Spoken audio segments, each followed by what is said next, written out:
Alright, okay. Okay.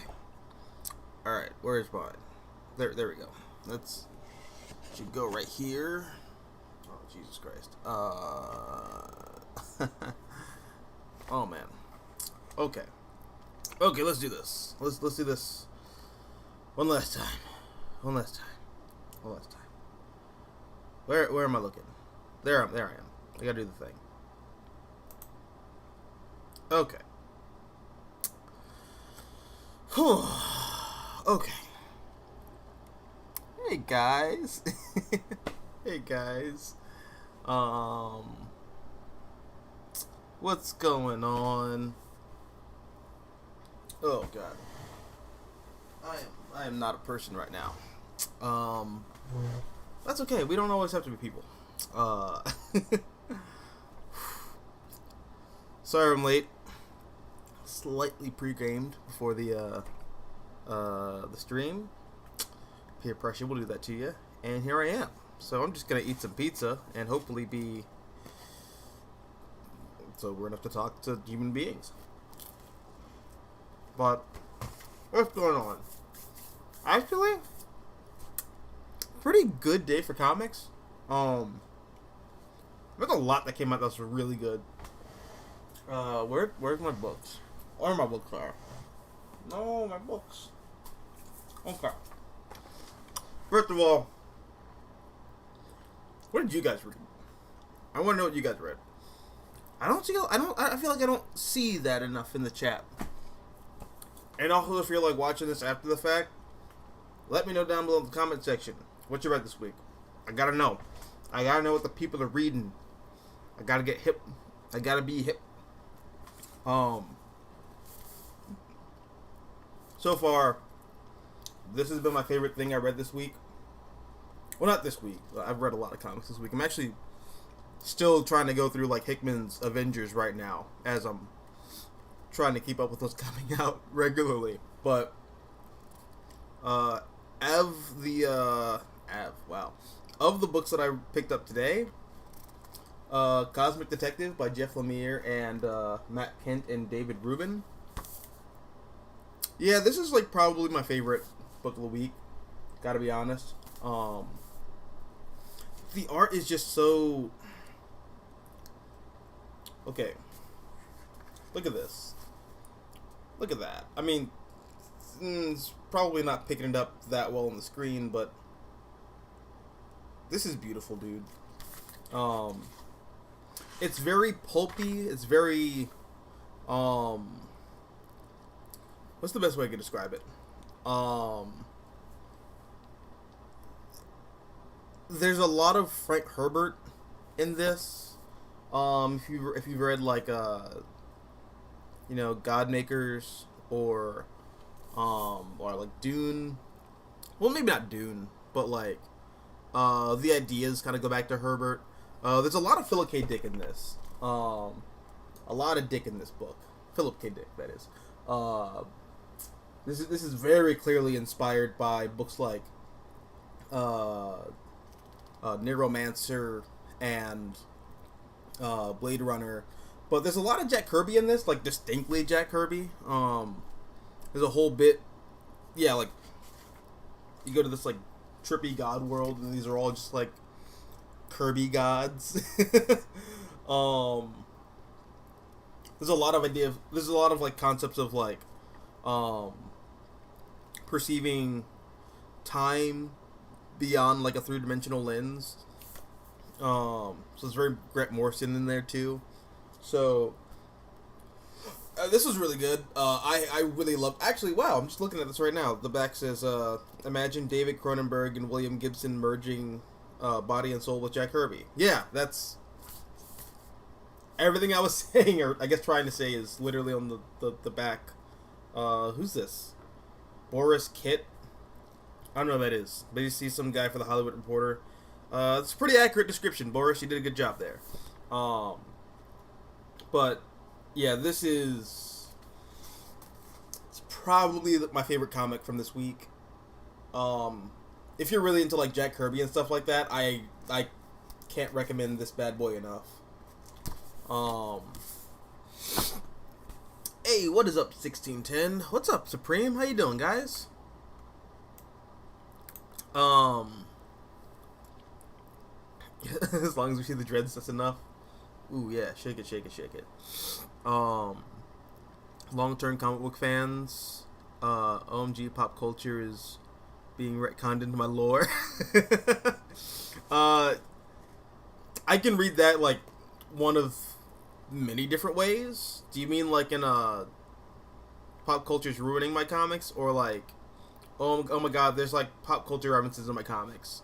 Because I've seen the latter be a source of complaint in like the comic sphere, and I just don't get where that complaint comes from. I don't. Comics have always had pop culture references in them. It's weird hearing that complaint from dudes who have YouTube channels built specifically around fetishizing the 70s and 80s era of Marvel Comics, which are just nothing but pop culture references, either via dialogue or entire plots. Like the Kitty Pryde introductory issue, or maybe it's not the introductory issue, but the issue where Kitty Pryde is like trapped in the X Mansion and she's being chased by one of the Brood. It's literally just a ripoff of. It's just a ripoff of Alien, which came out like the year before that issue. So like I don't know. You also got like whole ass issues of like Spider-Man where he's referencing pop culture events or people who were famous at the time. So it's just, I don't know. It's always a funny complaint to me. But if you're talking about the former, in that geek culture's just gotten popular and it's annoying, then yeah, I do get that complaint. The geeks never should have won. We only work when we're rebelling against society. Once we become the social status quo, we just fall apart. We become the worst versions of ourselves.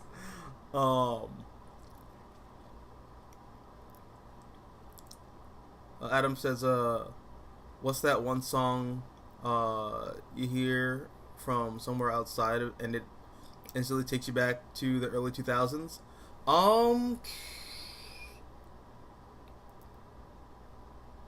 What's that NSYNC song? I'm trying to think of it. It's the one where they're like all like dolls. Like there's a girl who's like checking out like G.I. Joes and stuff, and the NSYNC guys are like, baby, it's me. Hold on, it's NSYNC dolls song. It's Gonna Be Me. That song always takes me back to the 2000s. Is that a 2000 song? Or is that like a late 90s song? It's gonna be me. Oh, that's 1999. Oh, it got released in May of 2000. Okay, so yeah. That song takes me back to the 2000s real hard. Bring Me to Life by Evanescence. Okay. I unironically love that song. That's like one of my favorite songs in general. That's a really good one. I also just love the hell out of the Daredevil movie by with Ben Affleck and I want to say Sarah Michelle Gellar, but that's wrong. Jennifer Gardner. I love that song. Dude. My Way by Limp Bizkit. That takes me back to the early 2000s. Eminem, just in general, a lot of my favorite Eminem songs are the ones that he did in like the late 90s and early 2000s era. So like that's, just yeah. But I love listening to Criminal. That's my favorite from Eminem.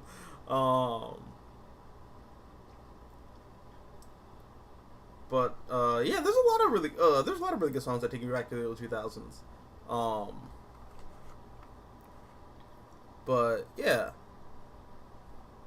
Interesting question. But I like it. I'm here for it. Batman family being too big equals this is what happens when multiple continuities are merged together. Yep, you can say that again.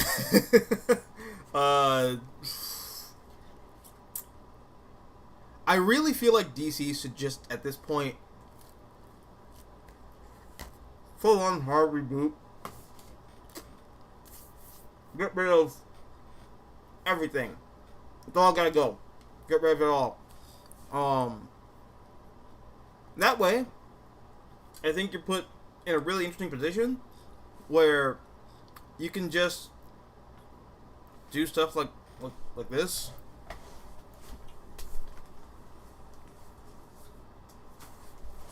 You can get more books like Justice by Jim Krueger and Alex Ross, or you can get books like, Wonder Woman, Dead Earth, or I don't know. But I feel like at this point DC really should end the DC universe just as like a concept and focus on telling one-off graphic novel stories or like prestige stories. Because if we're gonna be honest, if we're just being real here, that's the shit that people care about anyways. Like, no, okay, and I'm painting this with a large brush, but in general, people don't actually care about DC's continuity. Not in the same way that they do like Marvel's continuity, because Marvel is conceived of as a universe already. Like, it starts as a universe. It starts as this like cohesive unit. DC, DC doesn't start like that. DC is, I view DC the same way that I view like,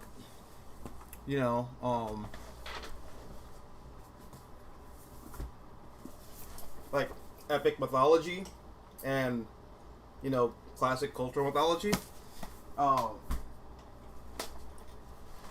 These are all distant worlds and distant lands that all kind of exist in the same sort of realm, but the Superman land is doing its own thing, the Batman land is doing its own thing, the Aquaman land or sea is doing its own thing, the Flash land is doing its own thing, and then they come together as the Justice League, as champions of their own realms, to battle existential threats. That's what I think the Justice League is. That's what I think the DC Universe is. In kind of a weird way, I think the Justice League, or not just the Justice League, but like the DC Universe in general in comics, should kind of be handled similarly to the MCU. And I know that sounds like heresy. I know that sounds... I mean, the words escaping my lips felt like heresy, but hear me out. I honest to God feel like the DC properties in comics should be handled like you get like a prestige graphic novel of like Aquaman, there's like a prestige like Aquaman graphic novel, like Aquaman Andromeda. You get that, and then you get something like Batman Imposter, like as that's coming out, and then you get something like I'm trying to think of like a prestige Superman graphic novel. Just can't think of many outside of like All-Star Superman. That's like the one that everyone goes to though. So I'm trying not to be like a basic bitch there, but like I'll throw out All-Star Superman. And then you get like something like Wonder Woman, Dead Earth, and these are stories that take place in their own continuity. They take place in their own worlds, and you're just telling stories with the DC properties and DC characters and DC brands. And then when you want to do like a heavy event like thing, you go like, okay, here is the Justice League, and you just kind of jump into it like the Justice League versus Kong versus Godzilla book. that's where you do a Justice League event. You just do something big and epic. Or like Justice by Jim Krueger and Alex Ross. Like, this is the big Justice League book. Like, I don't think the Justice League should have a set title that's monthly. I think that should be reserved for like the big epic knockdown drag out events. That's what you should reserve the Justice League title for at this point. But I don't know. I say all this to say that I think DC should just kind of abandon continuity in general, and focus on like the OGNs. You get a Mr. Miracle, you get a Strange Adventures. You get something like I don't know. What's another thing that is like a prestige graphic novel about a classic DC character that's not written by Tom King? You get like I'm looking at my bookshelf. I'm trying to think, but I can't. I don't see one. You get a Green Arrow maxi series or mini series or something like that. Not anchored to continuity. You're just telling a cool Green Arrow story. I feel like that should be the direction DC goes in.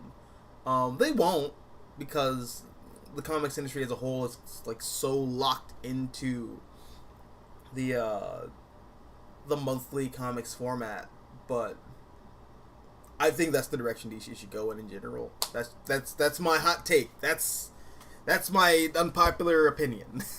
That's me being a crazy person. But Adam says, I'm waiting for Ultimate Invasion and Gotham War to end so I can read that in bulk. So in between, I can read what I actually acquired, which is John Byrne's Fantastic Four. Oh, sweet! And Grant Morrison's Doom Patrol. Dude, nice! I read the beginning of Grant Morrison's Doom Patrol. I never finished it. I always get to the part where the painting sucks the Justice League into it, and then the Doom Patrol have to rescue them. And then I just never read past that. I think the book just gets a little too weird for me. Even though I know it gets weirder, and like after that point, that's when the book actually like develops narrative-wise. But I can never get past that. I'm too normie-brained for it. I do want to read John Byrne's Fantastic Four, though. That's hard to acquire. I need that in my life, though. Everyone says it's the best Fantastic Four run. So, one day, I will join you in the sun. But, to your point earlier, Gotham War is still going on. I'm waiting for that to wrap up and trade. But, Ultimate Invasion ended. Yeah, issue 4 ended, like, it came out last week. This is the end of it. And I liked it. It's one that I'm probably going to have to read all the issues again. Like, just read the whole thing all in one sitting. It just kind of, I don't know, it didn't wow me. Like, I like what I think Hickman is saying, but I don't know. Hickman's also kind of been hit or miss for me lately, too. Or at least his, like, superhero stuff has been hit or miss for me lately.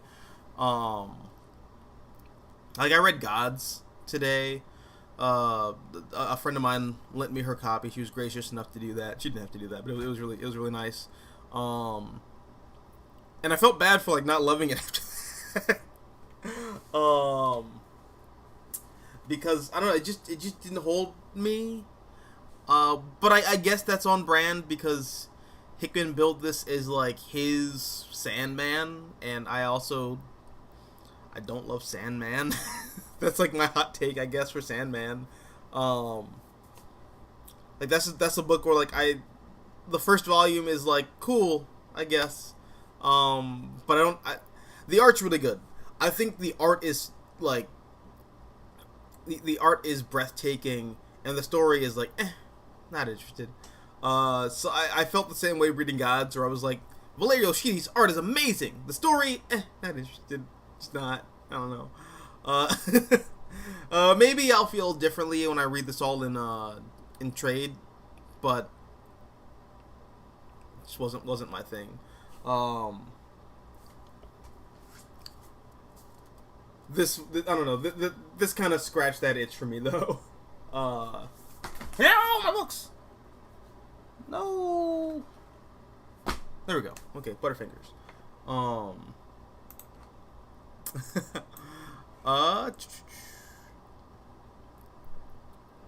1610 says, I'm reading a lot of the modern age of comics with DC's post-crisis and the pre-DC 52 reboot and Marvel post-Secret Wars and the pre-Marvel Now stuff. Okay, so like a lot of the stuff from like 1986 through like 2012.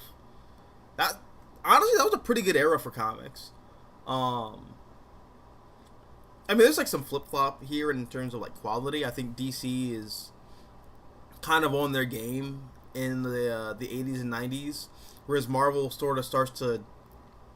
I think Marvel starts to degenerate in the late 80s into the 90s. I think the 90s is not kind to Marvel just in general.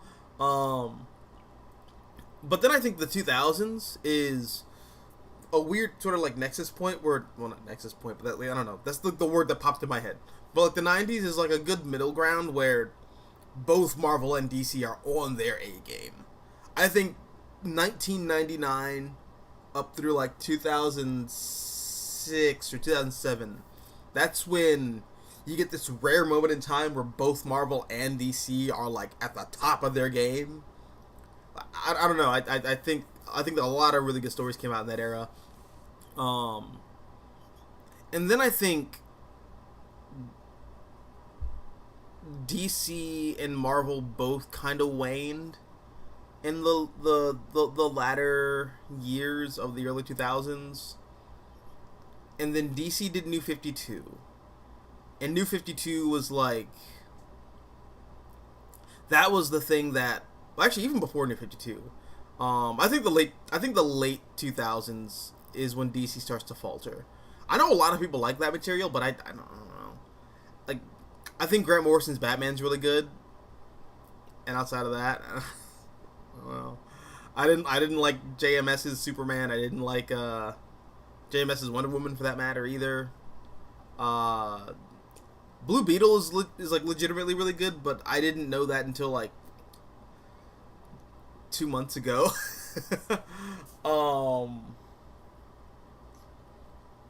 Justice League is not good, which is a shame because I think that Status Quo is really good of like the Generation 4 heroes. Yeah. Yeah, the Young Justice era heroes are like becoming adults in their own right. They're becoming the heroes that they're meant to be. Meanwhile, the Generation 3 heroes, which is like the Titans generation, they become the new Justice League. I think that was a really interesting status quo that just kind of didn't. It didn't. James Robinson, I like James Robinson, but he was not on it with that book. That was a rare James Robinson L, in my opinion.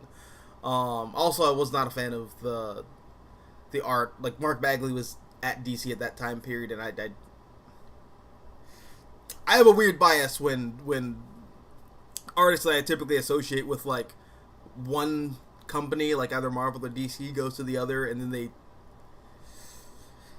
Why is Mark Bagley drawn? Why is Mark Bagley drawing Batman? I don't like that. It's like what I don't know. I can only imagine Marvel fans feeling the same way about Jim Lee in like the early 2000s. Like, why is Jim Lee drawing Batman? That's dumb. He draws Wolverine. I don't like this. This is weird. But yeah, DC kind of like started to falter in the late 2000s, and then you have like the New 52, which is when DC kind of divides the entire fan base, which I don't think people remember all that well.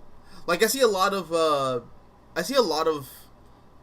comic book fans try to like ride a moral high horse about like the Snyder Cut fandom. They're savages. Oh, the They're so silly. The silly billies. They're unevolved. Just pay them no mind.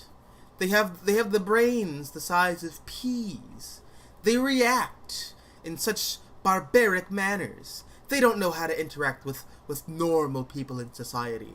It's so funny seeing comic book fans say that, when I vividly remember DC fans, like a strong contingent of DC Comics fans, acting the same way about the post-crisis DC universe amidst the early years of the New 52 that Snyder Cut fans are acting and have acted like since Zack Snyder got booted from the DC Films projects. The same exact way.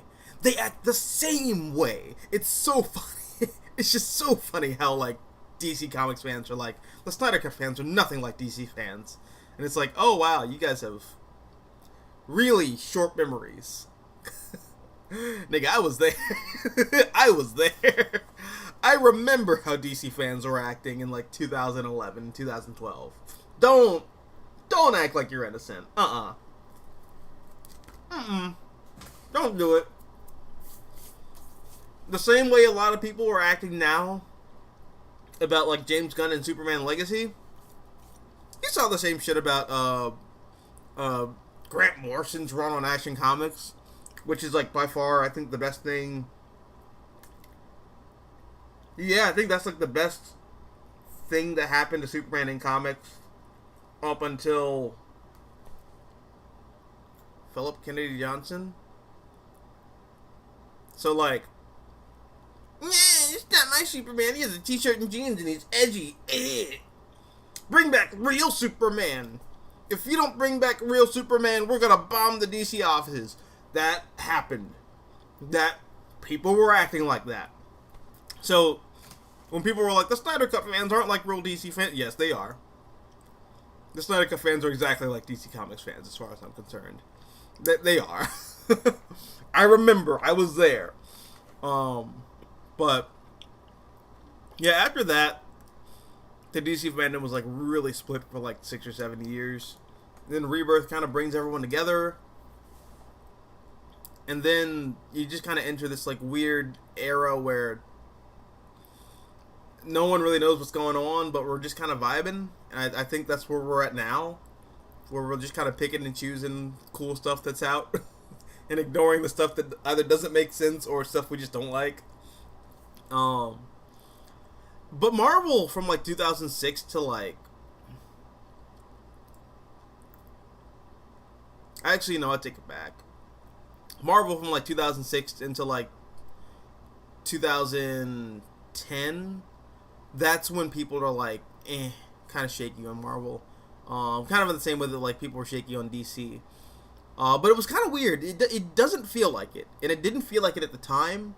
But in retrospect, there were a lot of people who were like, I'm not feeling this. But that's when Marvel, I think the event started to get to people. And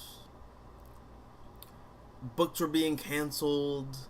Like, books that shouldn't have been canceled were getting canceled. Like, Jonathan Hickman's S.H.I.E.L.D.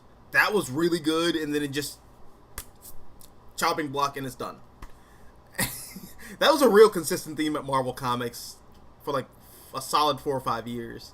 But then Hickman got on Fantastic Four, and at the same time, Dan Slott was doing Superior Spider-Man, which people loved for some reason beyond my understanding.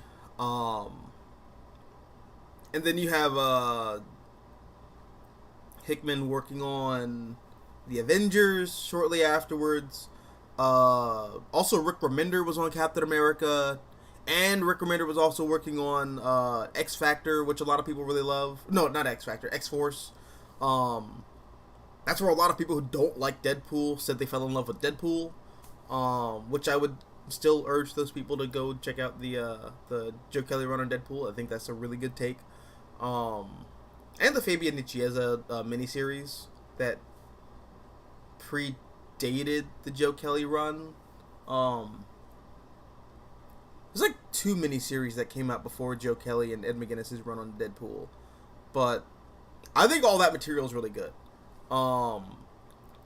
But yeah, look, Marvel had a lot of really good books during the whole Marvel Now era, and for a lot of resentful DC fans, there was a lot of talk about how like Marvel's kicking DC's ass because you got Mark Waid on Daredevil and you got Mark Waid on the Incredible Hulk because Mark Waid rage quit DC, but you also had Hickman was doing Avengers and Rick Remender was doing a bunch of really cool stuff at Marvel too. I think Gods came back for a short little... Not Gods. S.H.I.E.L.D. came back for a short little while. Those issues took, like, forever to come out. I don't know what Hickman was doing. Probably trying to do, like, advanced, like, celestial calculus to get that book to work. But... yeah, then you get Secret Wars, and I think that's, like, the peak of... No, Marvel's on it right now. Like, this is it. And that's also at a time where DC, I think, was at their lowest. Around, like, Convergence and all that. And then the dynamic shifts. Like, everything after Secret Wars, everyone just kind of hates. Not to say there wasn't good stuff coming out of that time period, but just a lot of people just don't like it.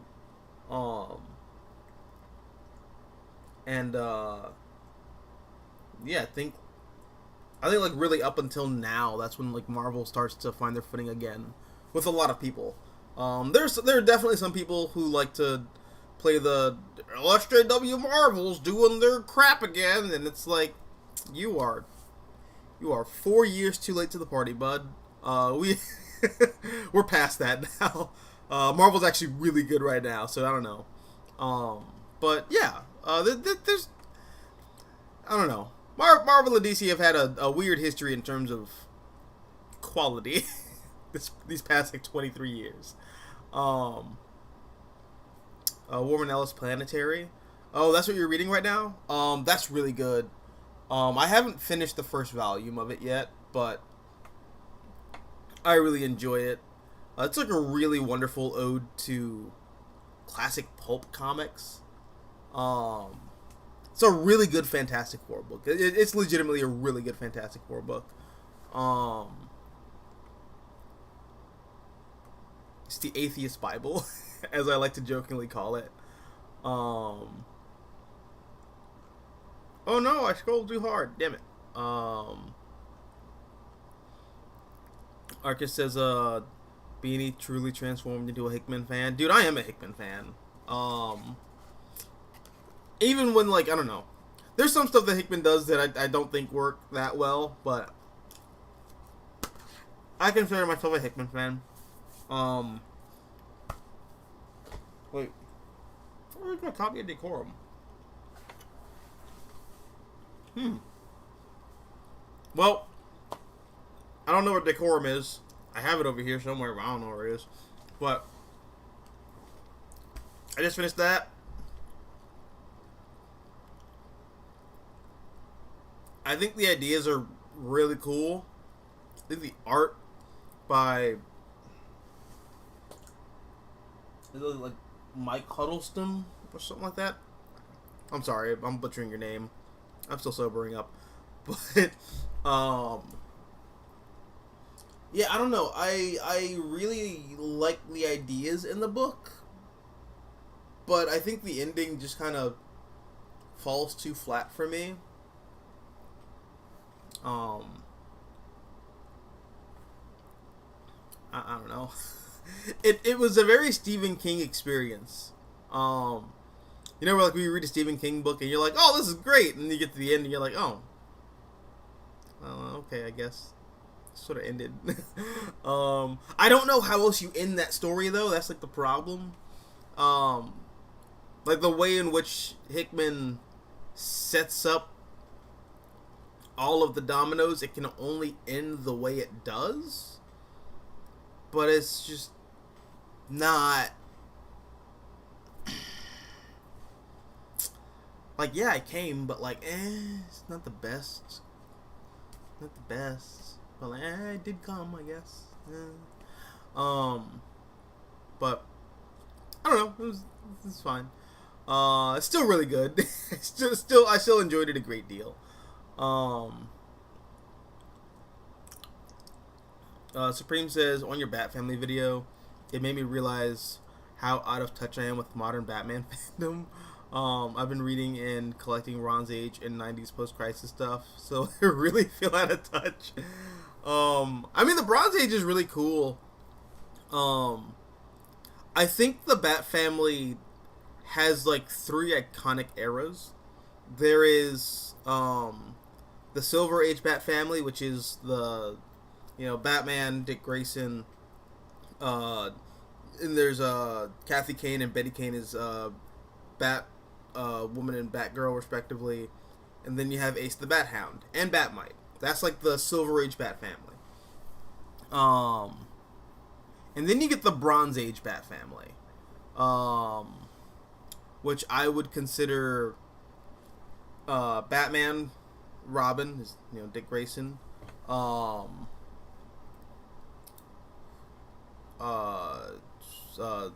to think of her name, just escaped me for a second.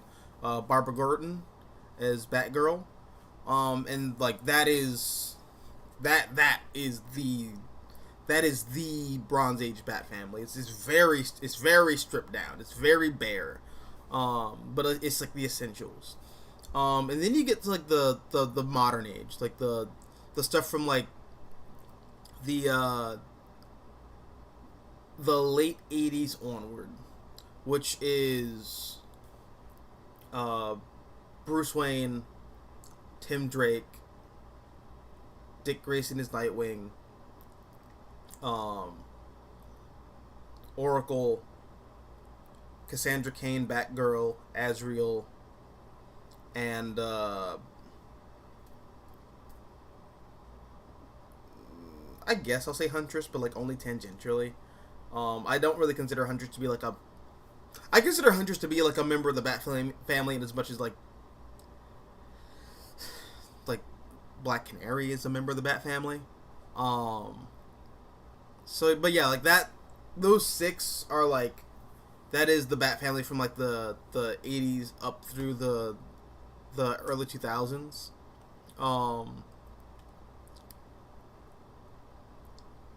Well, 80s really up until like the late 2000s. And I feel like from that point, there should have been another cycle, but there just wasn't.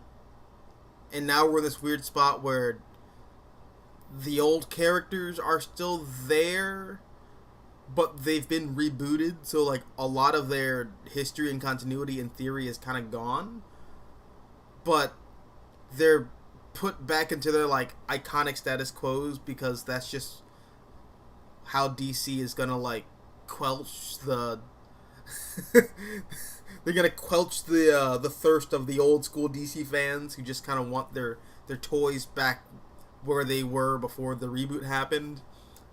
But you also have like the new characters who are there who just don't really have anything to do because there's just a lot of redundancies there. I don't know. It's a whole thing. But yeah, I think the current Bat family is just it's the product of DC wanted to have their cake and eat it too, and I think it's a big problem. Yeah, geek culture ruining pop culture since the early 2000s. Yeah, it's pain. Adam says the song for me is "Viva la Vida," the white people song. I like Coldplay. They're really good. I can recite that song better than the periodic table. Dude, yeah. Wait, is that Coldplay? Am I just being racist? Am I just lumping all my Seattleite white people together? I think that's Coldplay. Yeah, that is Coldplay. Yeah, Coldplay's really good. I like vividly remember there being like an AMV for the Amazing Spider-Man, like the first one, when that first trailer came out, and they used one of the Coldplay songs, and I was like, oh yeah, this is this is peak. This is peak internet right here. This is peak Spider-Man. Give me the angst. It's, dude, thinking back, I'm like still perplexed that people hated that first movie because it's so angsty. And I'm like, dog, it's Spider-Man. But he's a teenager and he's so like angsty and like, and I'm like, it's Spider-Man. Nigga, have you read Spider-Man before? Like, what's the problem? It still perplexes me to this day. I don't get it. I'm so confused by that reaction to the first Andrew Garfield Spider-Man movie.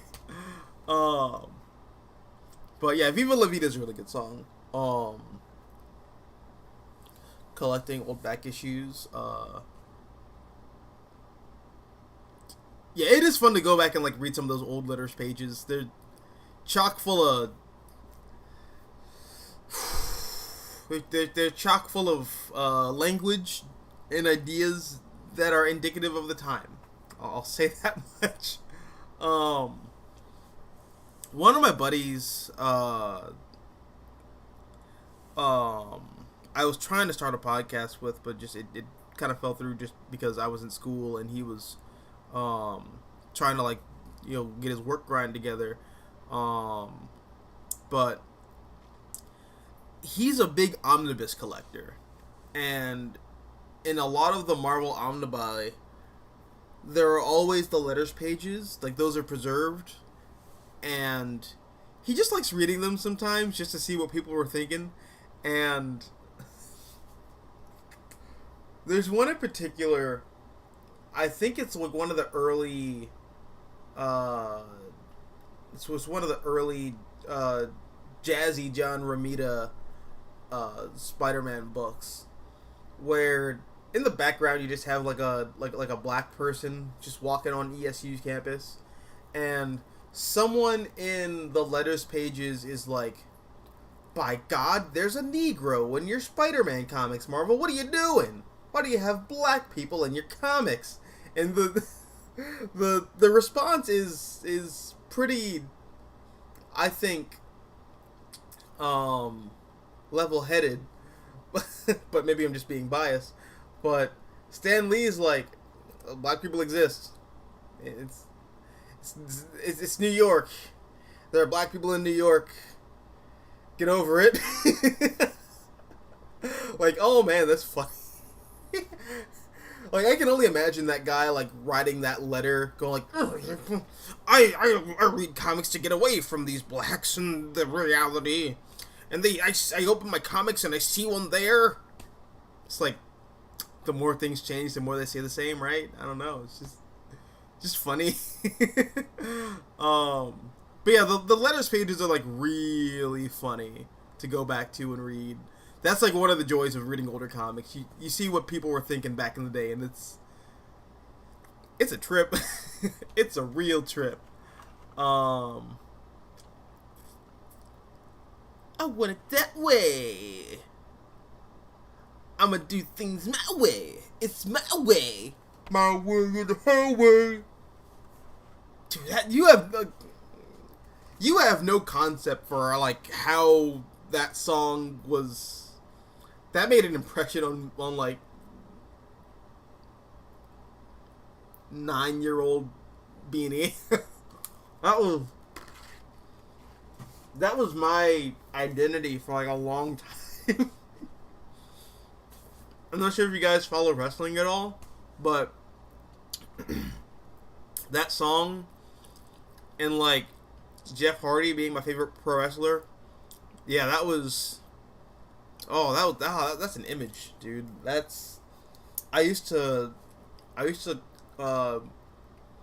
cut up my mom's pantyhose, like Jeff Hardy, and I would just wear them to school. I did that up through like high school. Jesus Christ.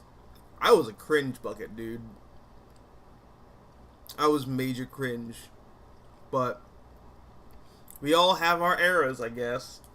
I was limping my biscuit all throughout my adolescent years, and it was a time. It was definitely a time. I can say that. It's hilarious how the Daredevil movie gave us Evanescence, and it's great, and I love that movie for it. That movie also just has a baller soundtrack in general. Like you have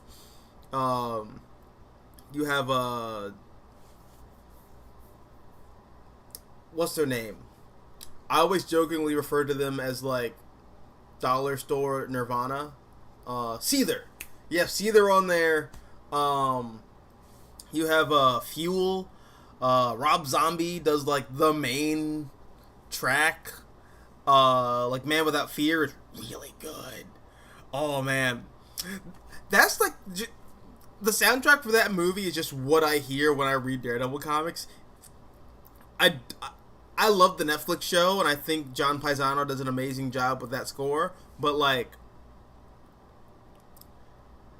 no, when I read Daredevil, I hear Rob Zombie just screaming, "She's a man without fear."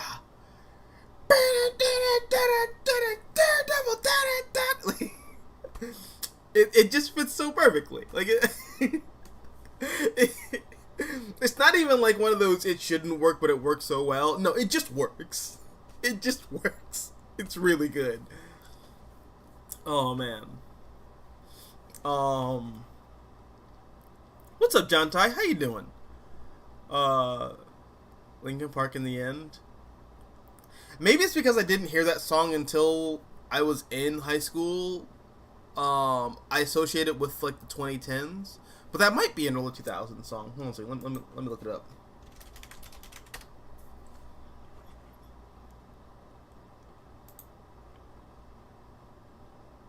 "2001. Wow, that's like a post 9/11 song. Jesus Christ. In the end, it doesn't even matter." Dude, Linkin Park is like also baller. I went through like a whole era in my life where I like rejected Linkin Park because I associated it with like cringe teen angst, but like, nah, Linkin Park that Linkin Park was raw. Nah, Linkin Park was like absolutely raw. I loved it. I never should have felt shame. It's they're a great band. You know who I also really like? I really like Idiot Pilot. They were really good. In fact, just all the bands that featured on the first Michael Bay Transformer movie, that soundtrack, I love all of them. They're all great. Oh man, 2007 was a year. That was just a year that happened. Oh man. For music, for movies, for just everything. Shia LaBeouf was gonna be a big movie star. Then the Fire Nation attacked. Supreme says, on the civilian side of superheroes, with an emphasis on non-powered civilian supporting characters, when did it stop? Was this the MCU's fault? No.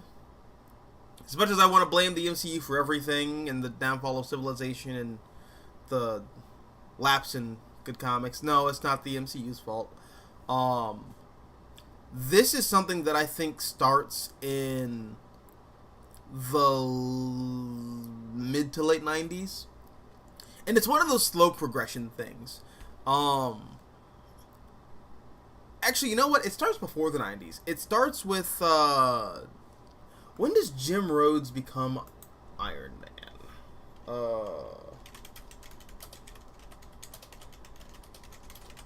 Is that the 70s or 80s?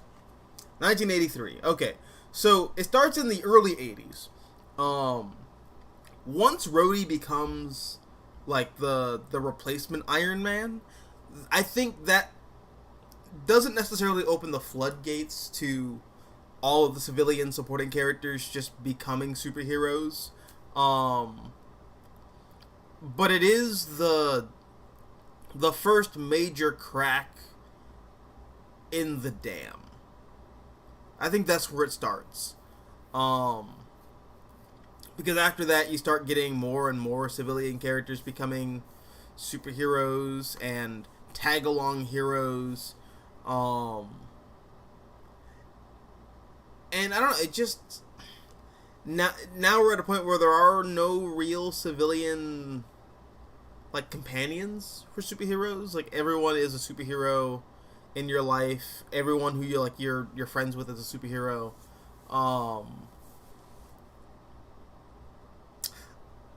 I don't know, man. I just don't. I mean, I don't like it, but it is what it is. It's kind of where things have gone, and I do think that is partially to blame for why superheroes don't feel all that relatable anymore.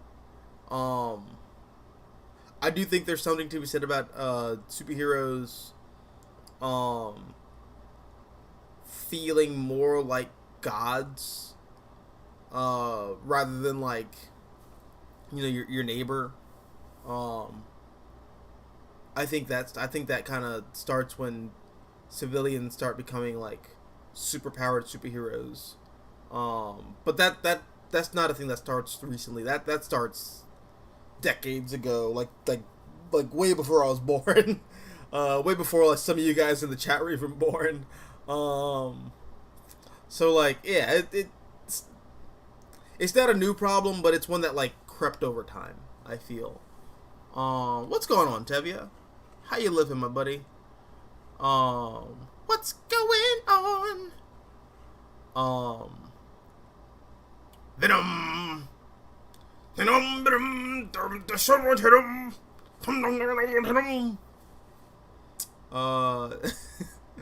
Yeah, dude, Eminem's great. Even when he's just like crapping stuff out, it's still like amazing. I absolutely love Eminem. He's like my favorite rapper.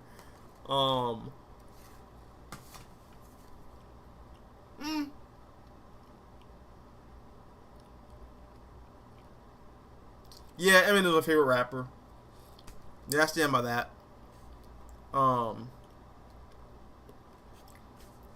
Arcus says, Beanie, if DC fans weren't caring about continuity, they wouldn't bitch about the New 52 at the time, and didn't praise Rebirth for returning old continuity. Well, that's why I said like I'm using like a broad brush, and I was also like talking specifically beyond DC fans, like outside of DC fans, like people who like love the DC universe and the DC like history and continuity. I'm talking like just normal, like normies. For normies, the iconic DC stories are like stuff that is out of continuity. I know Batman Long Halloween and Dark Victory and Haunted Night and all that, like all the Jeff Loeb, Tim Sale stuff. All of that is like technically part of DC's post-crisis continuity, but like,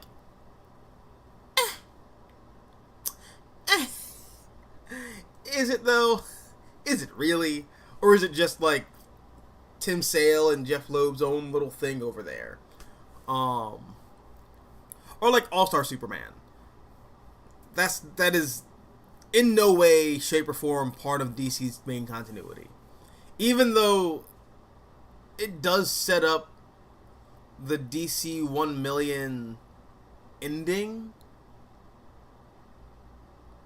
So like, I don't know. But that's like just Grant Morrison's own continuity over there. Grant Morrison is like a continuity in his own world for like the DC universe. I just think that's funny. But like, yeah, generally like all the tentpole DC comics that have come out in the past like 35 years, they're not in continuity. Dark Knight Returns is not in continuity. All-Star Superman, not in continuity. Mr. Miracle by Tom King and Mr. Ads, not in continuity. All of the DC Black Label stuff, not in continuity. The Earth 1 books, not in continuity. Wonder Woman Dead Earth, not in continuity. Um, I'm looking down on my shelf now.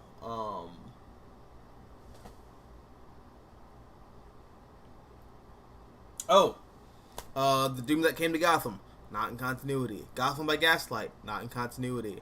DC has a whole line called Elseworlds, and a lot of their like top tier books come from the Elseworlds line.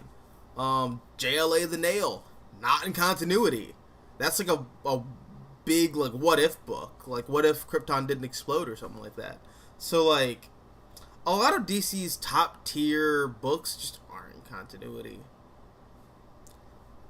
and the ones that are like, when does this take place? Nebulously 2000s era DC. But like when and like where does this like fit in? Shut up. Like Wonder Woman, well, it's not Wonder Woman, but Justice League, A League of Her Own. That squarely, definitively takes place in like the late 90s, early 2000s era of DC Comics. But when does it take place? Shut the fuck up. Stop asking questions. It just takes place in that era. That's all you gotta know. But yeah, like, I don't know. A lot of DC's like tentpole stories are like standalone graphic novels. That's what I'm getting at.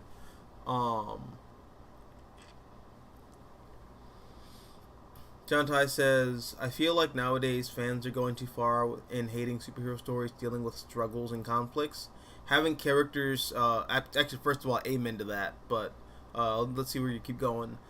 Struggling or being in internal externals are three-dimensional stories.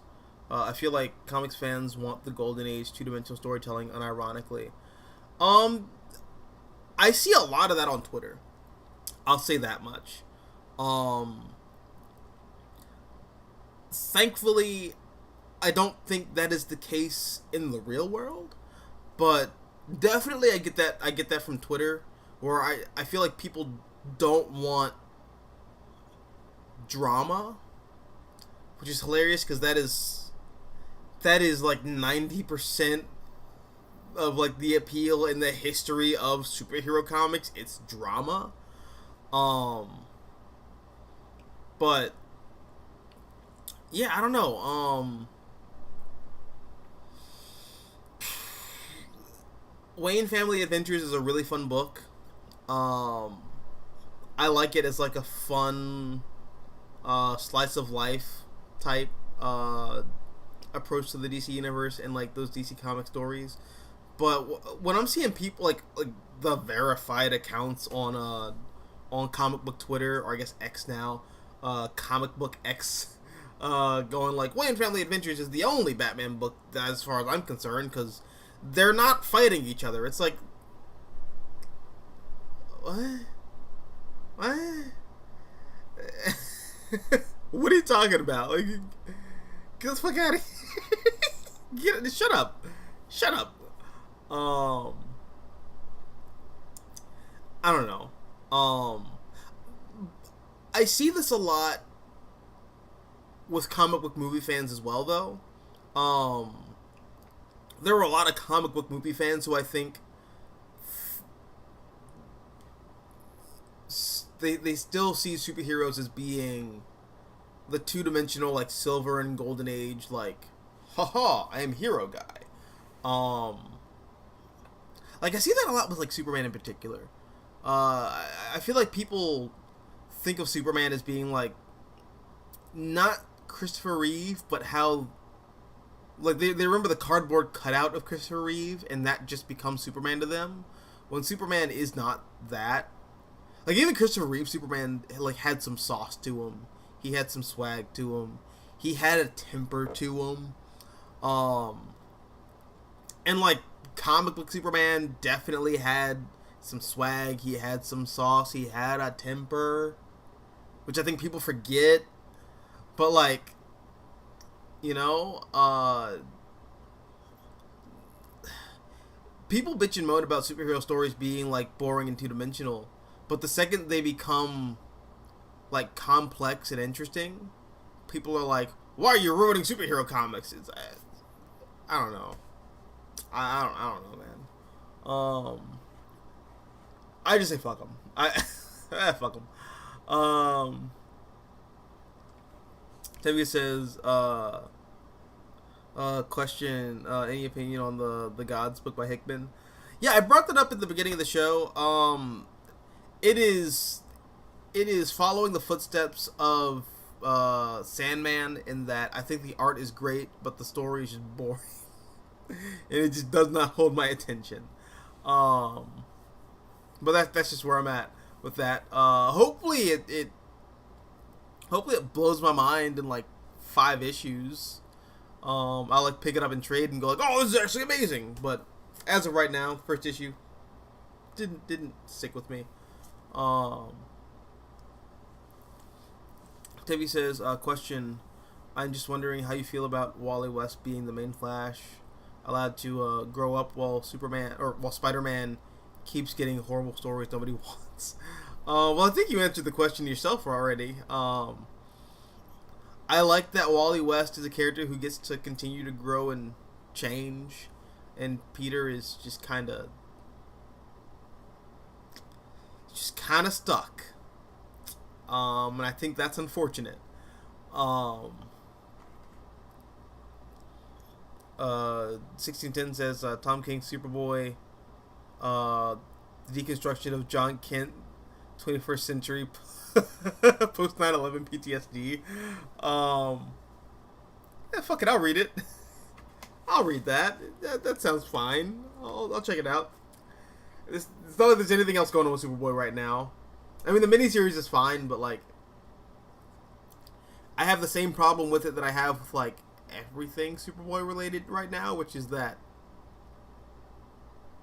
this is a version of Connor that ceased to exist from like post graduation day.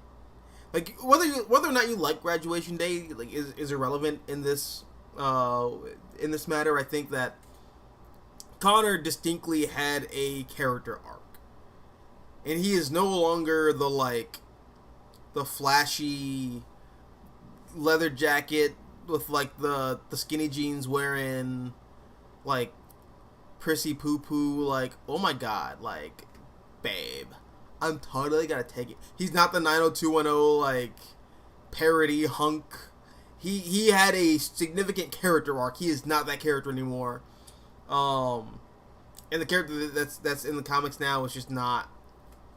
It's not Superboy, or at the very least, it's not what that character evolved, and now he's back to square one.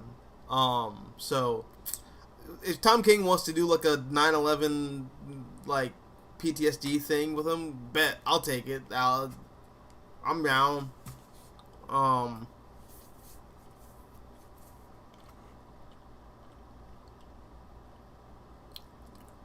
Ultimate Invasion was disappointing. I'll read the whole thing. I liked a lot of the ideas that were being present in it. Some of the reactions to Ultimate Invasion I think are weird. Wow, I almost killed myself there.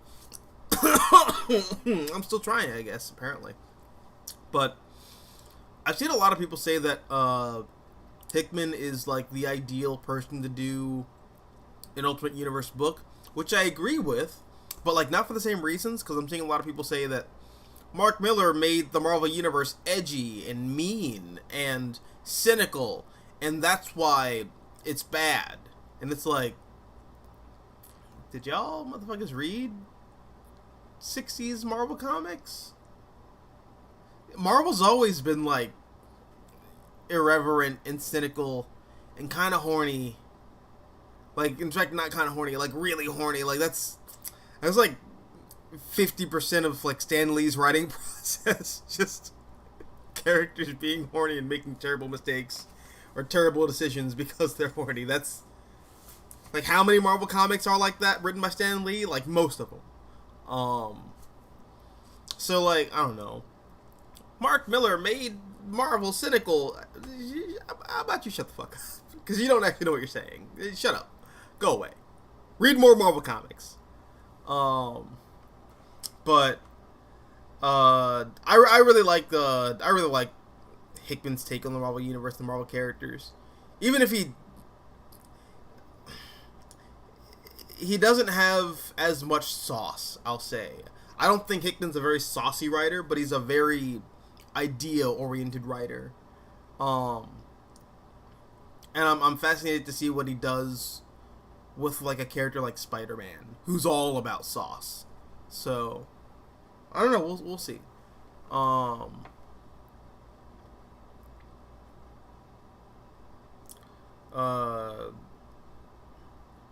Oh, and I guess I just answered Tevi's question there. Let's see. On Sandman, the first volume is the weakest. Things get better once Death shows up. God, kill me now. I guess that's the answer. I like the Death miniseries. By Hickman. Not Hickman. By Neil Gaiman. But yeah, the first volume of Sandman just didn't strike me, and everyone tells me that. Everyone says that, like, no, if you just read past the first volume, it gets good. The problem is, like, if the foundation is not interesting to me, then I'm just not gonna care about everything that comes after that. But I'll try, man. I will genuinely try. Ultimate Hickman, a snail's pace with a twist. That is his whole thing. Although sometimes the twist isn't all that. It's not all that. I prefer when Hickman is just like a bullet. He like when the story just kind of fires and just goes straight forward, until it just kind of peters out and then just kind of hits the ground, or like descends. I feel like East to West is very much a bullet. I mean, there's twists and turns here and there, but like for the most part, it's a very straightforward story. And it's my favorite Hickman story. So, all new, all different. Marvel sucked. Some of it sucked, but there's some stuff that was like legitimately really good. Like I think the G. Willow Wilson run on Miss Marvel was really good. Rick Remender and John Romita Jr.'s run on Captain America, that was great. The whole Castaway and Dimension Z stuff was really good. I was also a big fan of Hickman's run on both Fantastic Four and the Avengers. So there was a lot of cool stuff that came out in that era. I don't know. How would you fix Marvel Comics and tell them to stop doing bad stories that no one wants to read? Well, I think you're talking specifically about Spider-Man, which I don't know. Spider-Man is just a lost cause at this point. You're just gonna have to. I think we have to Clone Saga it. I think we just have to wait till it gets so bad to the point where we just gotta wait until like another J. Michael Straczynski shows up and fixes the book again.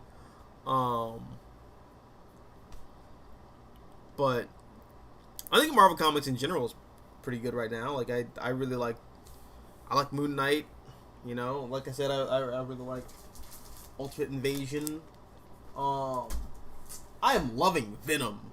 Venom is like my favorite Marvel comic coming out right now, and I never in a million years thought I would say that Venom is my favorite Marvel comic coming out at any point in time. But here it is. It's my favorite. I love it.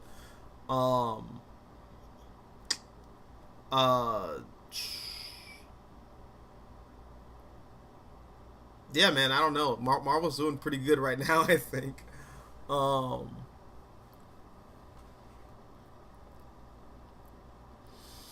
How do you feel about the Watchmen animated movie coming? I wish it would not exist. Quite frankly, I wish it wouldn't exist. You know what? I should do a video on this, but maybe I'm just too lazy. But I genuinely don't know what the hell people are talking about when they say DC's animation is like leagues better than their live action, and the people who work on the animation should do the live action films. I never understood that, because I think a lot of the DC animated stuff is like pretty bad. And even when it's good, it's like good in a way where it's, I mean, this is a good animated show, but it's not DC to me.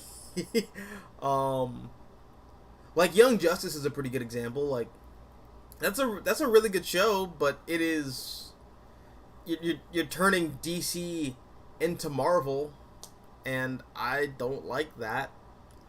You know, the DC animated movies are like, I think, hit or miss. You know, like Superman Doomsday, I don't like that one, but I see why it has a lot of, it's the first, so a lot of people go like, well, it's the first one gets passed. Gotham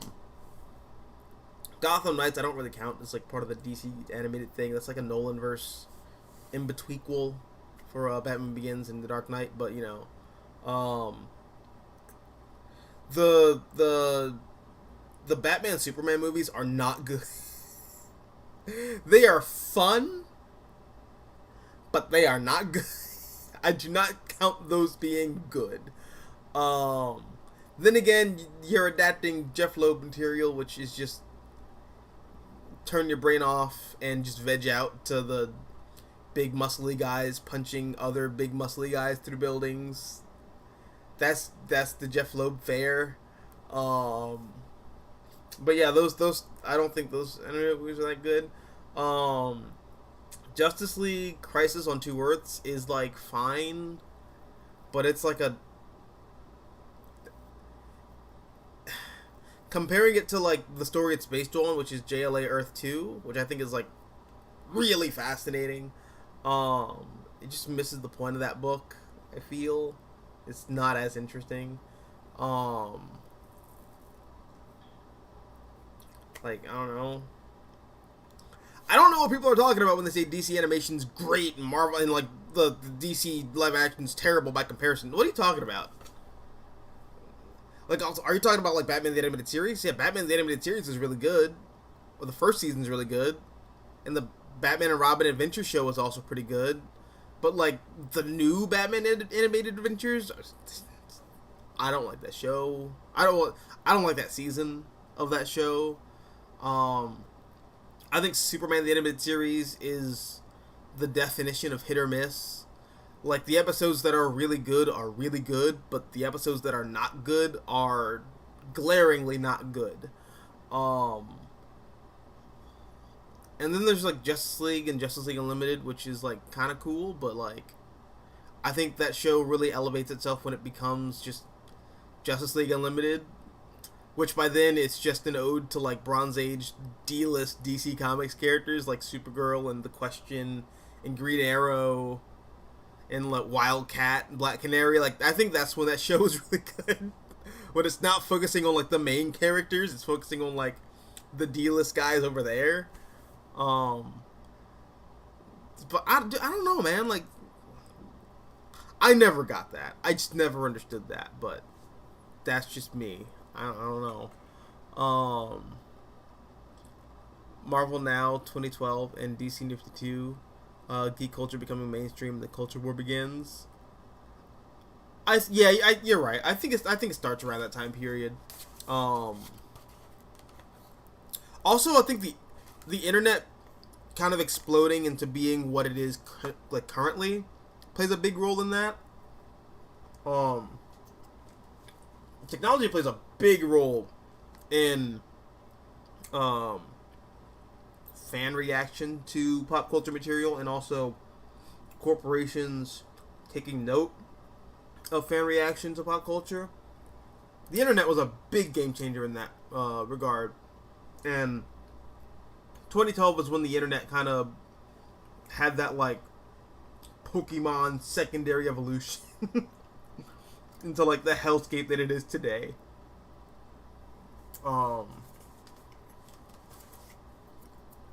Like, that's around the time where like I think Google starts to buy everything. I think that's when like Facebook is open to the public.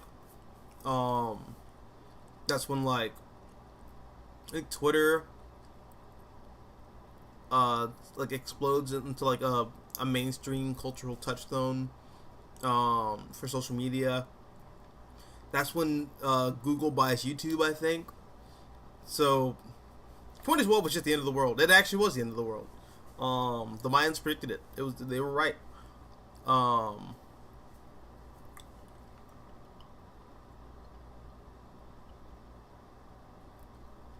it's kind of sad that a lot of fans hated what Snyder was cooking with Dark Knight's Metal, Justice League, and Death Metal. Um, yeah, I'm one of them. I wasn't with it. I could not I could not join you guys in the sun. I'm sorry. Um, Ultimate Comics Reborn, 2011, The Rise of Miles Morales, and Dawn of longtime comic book fans screaming at the air. um, I mean, I liked Miles Morales at the time. Uh, I think, and this is the problem with a lot of stuff that was happening at Marvel at the time. Um,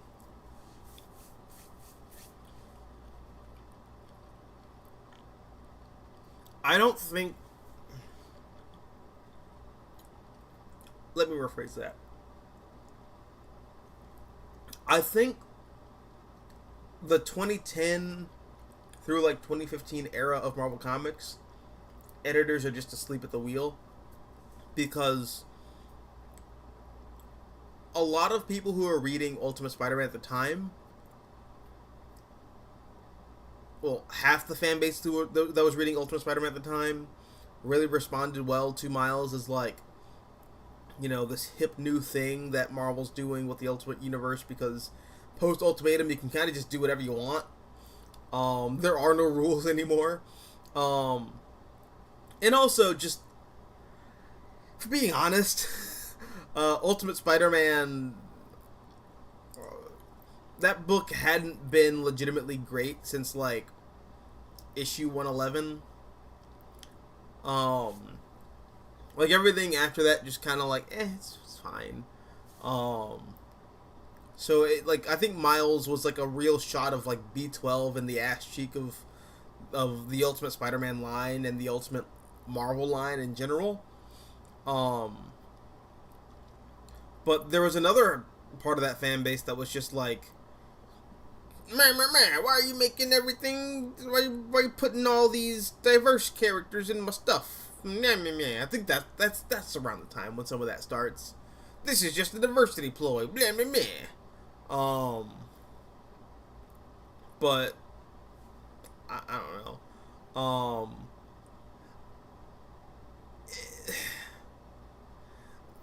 The big problem with it at the time that I think a lot of people had who did have a problem with it was that it was coming off the heels of Superior Spider-Man, where Dan Slott was also killing off Peter Parker in the main Amazing Spider-Man book. So it just kind of felt like Marvel was just trying to get rid of Peter Parker. So that just, I don't know. I feel like that was a situation of just the editors being asleep at the wheel and not using common sense. But if we can trust Marvel editors to do one thing, it's not use common sense. Just throwing that out there. Maybe that'll get me blacklisted from the industry. I don't know. I don't care. But it's the truth. It just kind of is.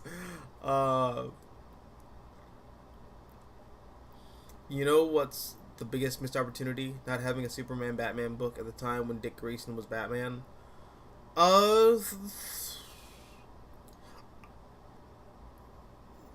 There wasn't? I thought there was. Wasn't there? No? Okay.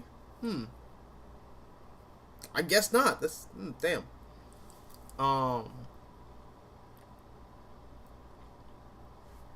Personally for me, Superman Rebirth was fantastic and 10 times better than New 52 Superman, which failed badly.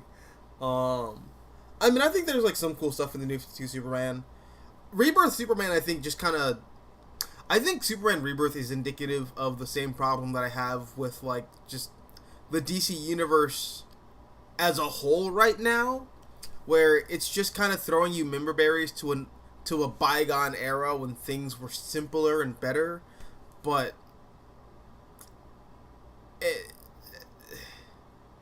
just throwing post-crisis Superman into the New 52 world and saying, here's real Superman, I think that just presented a lot more problems than it actually fixed. And I think a lot of those problems could have been avoided if you just put more classic Superman writers on New 52 Superman.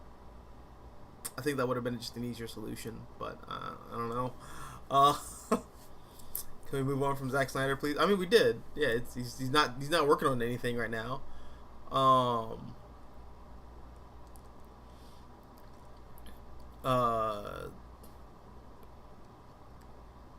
What about Jurgen's Action Comics Rebirth? I thought the series was freaking fantastic. It's fine. I think the problem, again, it's just it chucking post-crisis Superman into like the New 52 world. I don't think it worked. It's very clunky, and it's just kind of just don't think about it. Don't think about it, but also the comic will ask you to think about it, and then that just makes me like it just infuriates me, and I hate it. 1610 says in the 90s, longtime Hal Jordan fans created a boycott against Kyle Rayner called the Hal Jordan Attack Force. Oh my god. Yes, you're right. It only stopped screaming until the mid 2000s when Jeff Johns resurrected Hal. Oh man. That's funny. I keep forgetting that happened, but that's peak DC fandom right there.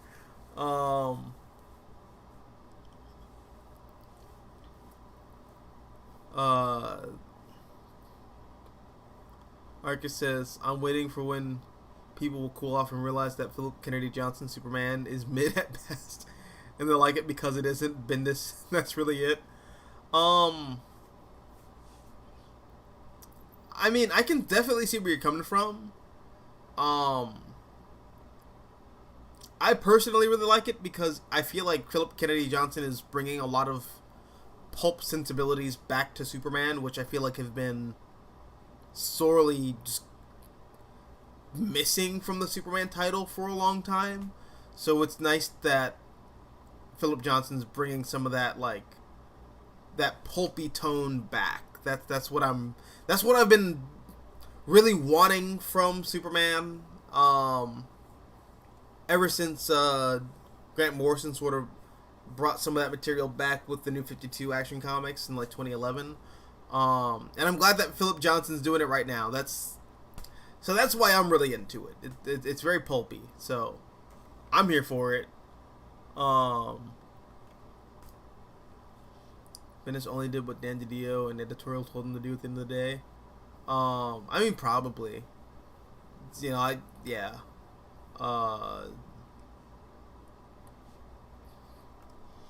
Long-term comic book fans, in a nutshell, complaining and consuming about products they'll buy anyways. Yeah.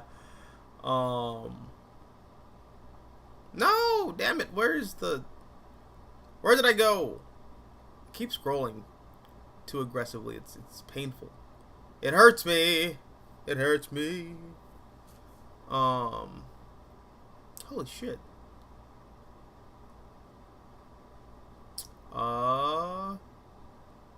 Damn it, where? Okay. Let's go up a little bit.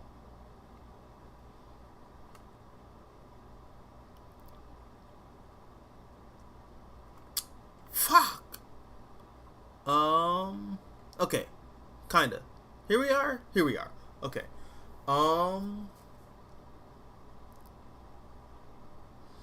but nobody liked Dan Slott Spider-Man. I mean, there are people who like Dan Slott Spider-Man, and I don't get those people, but they do. They exist. They're a weird breed. There are people at Marvel Comics who love Dan Slott's run on Spider-Man, and I don't get it. Like Jerry Conway had like a whole Twitter post about how much he loves Dan Slott's run on Spider-Man, and like Jerry Conway is like one of my favorite Spider-Man writers, and I don't get it. I don't get it. Then again, it could also just be that thing where, in the same way that like some of our favorite directors just they like the weirdest movies, and in some cases they like the worst movies. It just happens. But that just kind of is what that is. Shame Spider-Man After Secret Wars was so bad. I mean, Spider-Man in general has just been bad for like the longest time.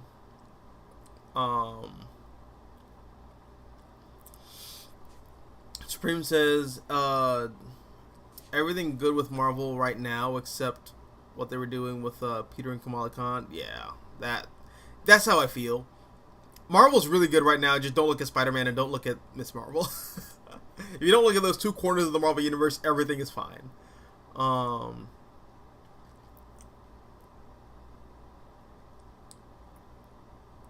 Question: how do you feel about Miss Marvel becoming a mutant?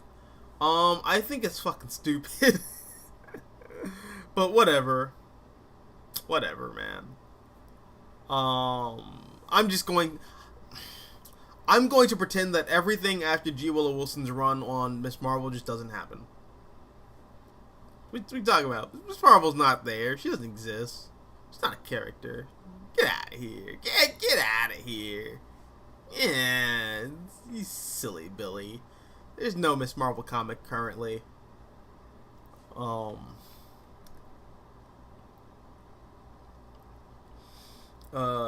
Question: how do you feel about Ultimate X-Men making a comeback with this new Ultimate Universe returning? Well, it's not really a comeback. It's like a new Ultimate X-Men. That's like kind of the whole thing with the with Ultimate Invasion. Like, it's not like this is not the Ultimate Universe that we knew and loved. This is a brand new universe that the maker created, and we're just gonna see what happens and see where it goes. I personally love Tim Drake as Robin way more than Jason Todd. I mean, me too, but like Tim Drake also had like a lot more time to develop as a character, whereas Jason had like 2 years, if that.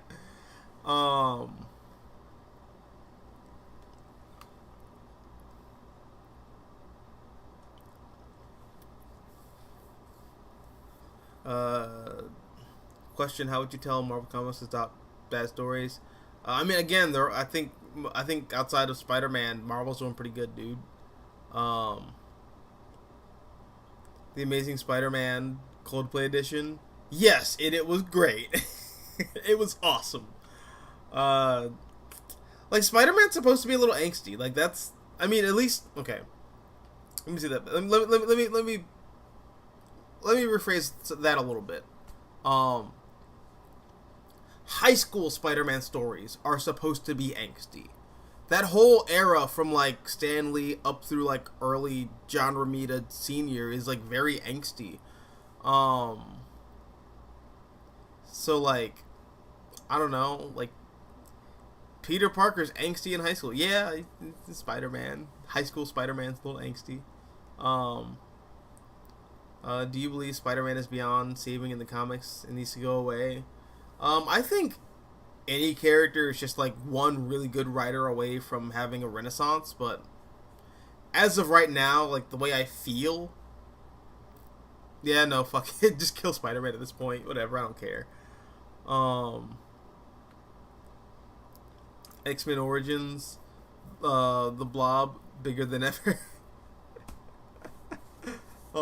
Wasn't that like a movie that was like kind of planned too? Jesus Christ.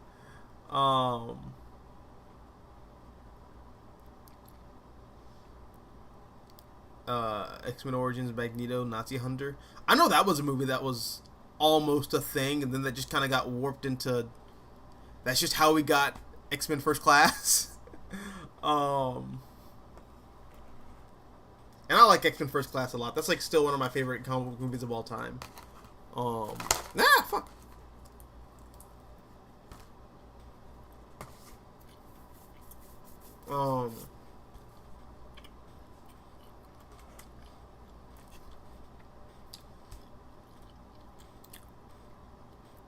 I always thought the Amazing Spider-Man movie soundtrack was wrong.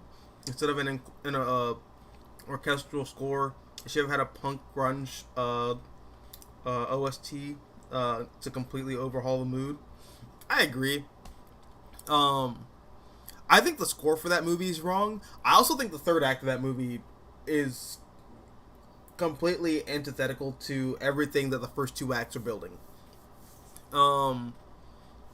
The thing that I love about the first Amazing Spider-Man film is that it remembers that Spider-Man is like a horror character. You know, Spider-Man's a character like steeped in fringe science fiction, and I like how the tone of that film reflects that. The problem that I have with it is that it goes from being a fringe science fiction movie into being just another Sam Raimi bombastic superhero spectacle film, and that is not what the first two acts of that film are. I think I said this before, but you know, in case I haven't said it on the channel, I feel like the Amazing Spider-Man should have ended in like the sewers of New York, or like in like an abandoned port or something like that, where Dr. Connors is kidnapping people and he's experimenting on them and he's trying to turn them into lizard people in like his own makeshift lab. I feel like that should have been the end of that first film.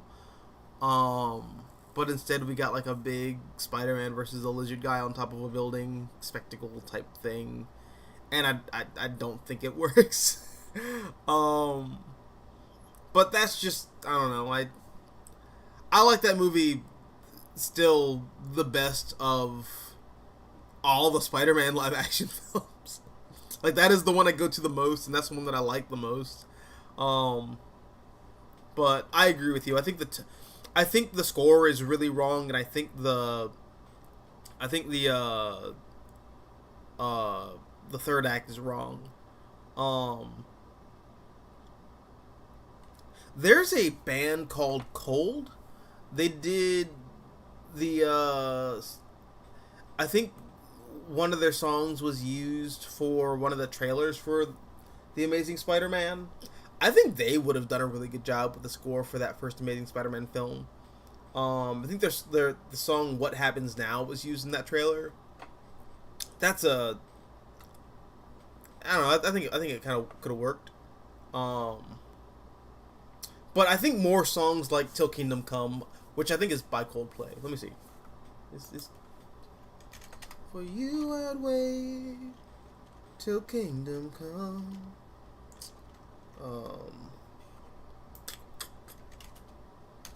Not Tim Drake.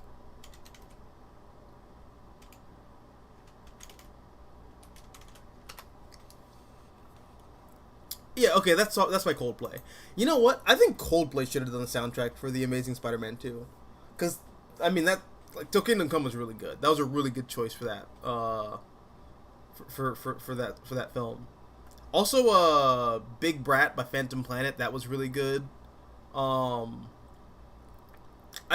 feel like there's like teen kind of like angsty, like not punk but like pop punk like musical choices in there, but I feel like it should have been the whole thing. I feel like the score should have reflected more so that, but instead we just got like James Horner to just recycle Search for Spock, which I guess is fine too. I mean, and that's a good. It's honestly a good score. Like so much to the point where I hear that when I read Ultimate Spider-Man. Like the James Horner score like fits perfectly with the Ultimate Spider-Man book. But I don't know.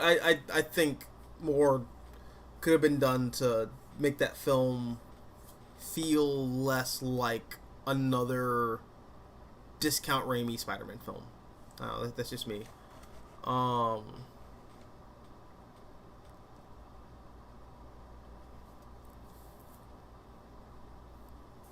how would you bring back the Ultimate Marvel Universe?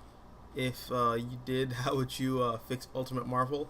I would fix it by not fixing it. I would just let it stay dead.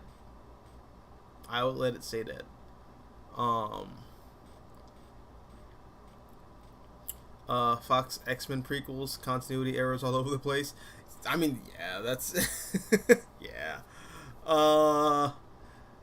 But that's where I just kind of get the whole like, is continuity all that important? I don't care as long as the story's really good. That's all that matters to me. Um,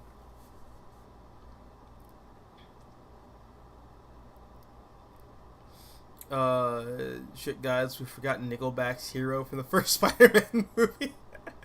Dude, that song is also like a banger. I don't care if everyone hates Nickelback. That song's really good. um, MCU Phase 1, full of continuity errors with Incredible Hulk ending. We're going after the Hulk like Avengers #1, 1963. And they never do that. Well, they send Black Widow after the Hulk. And then they bring him in to work on the cube. So they kind of do it, but just not in the way that they set it up. Question: how do you feel about the Daredevil film versus the Netflix Daredevil show? I like them both. But they're just two very different flavors of the same character. The Netflix Daredevil show, I feel, is very much Daredevil by way of Brian Michael Bendis and Alex Maleev. It's very to the ground. It's very gritty. It's very tangible. Whereas the Fox Daredevil film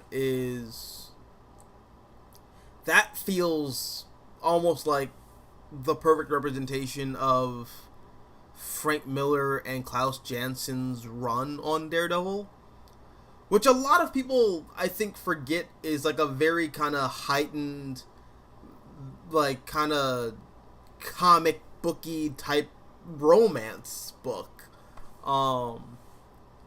Like I see a lot of people complain about how the Daredevil movie is like, well, it's cool when they do the action, but when they cut to the romance, my eyes glaze over because it's just so sappy and romancy and blah blah blah. And I'm like, you guys remember that Daredevil is a romance comic, right? Like the Daredevil book started as like a romance book in the same way that Spider-Man started off as a romance book. Like Daredevil's a romance character. I don't see the problem with focusing on romance in this Daredevil movie, which is based on this romance comic book superhero. I don't know. But yeah, I like them both, but they're very different things. I'm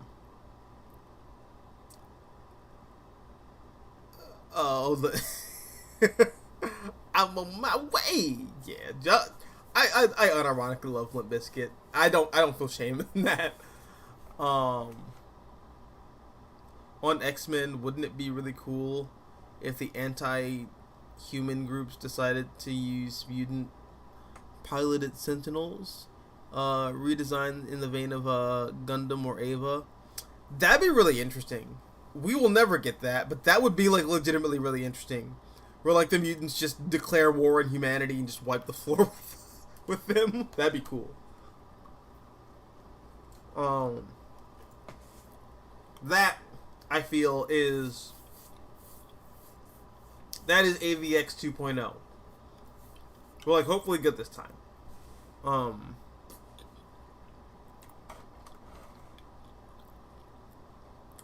Arcus says, we need comic book movies in the style of Baby Driver, where you get action scenes synced with awesome music. I mean, it's like literally all the James Gunn movies. You know what, though? I will say, I was watching the Keanu Reeves Constantine movie the other day. That shit made me realize something. I think we sacrificed comic book accuracy for sauce. Like, yeah, a lot of comic book movies now look more like comic books than they did in, like, the 90s and 2000s. But, like, 90s and 2000s comic book movies had, like, they had sauce. They had, like, flavor. You know, they had style. They had pizzazz. Now they're just kind of, like, boring and uninspired, largely. I don't know. I think we have to go back. We have to go back. We have to cycle back to when comic book movies had sauce.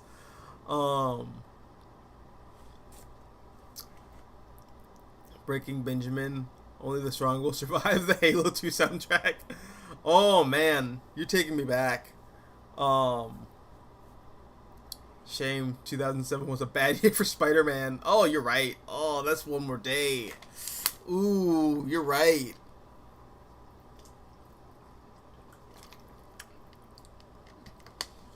How do you feel about the Spider-Verse comics versus the movies?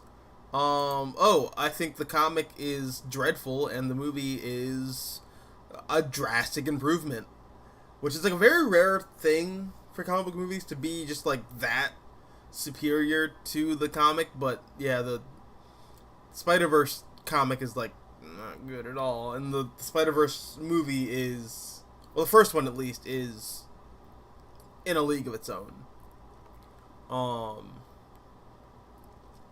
Spider-Man 3 soundtrack, Snow Patrol. I don't even remember the Spider-Man 3 soundtrack. That's...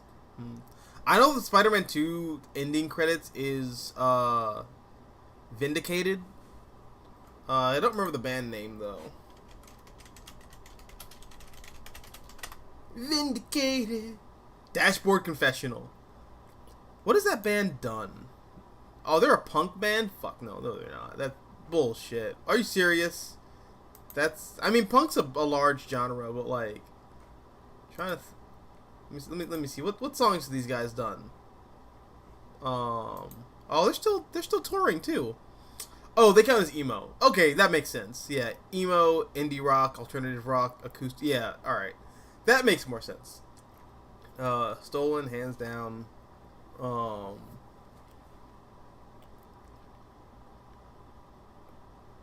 Okay, some of these I've heard. But Vindicated is the one that I know off the top of my head.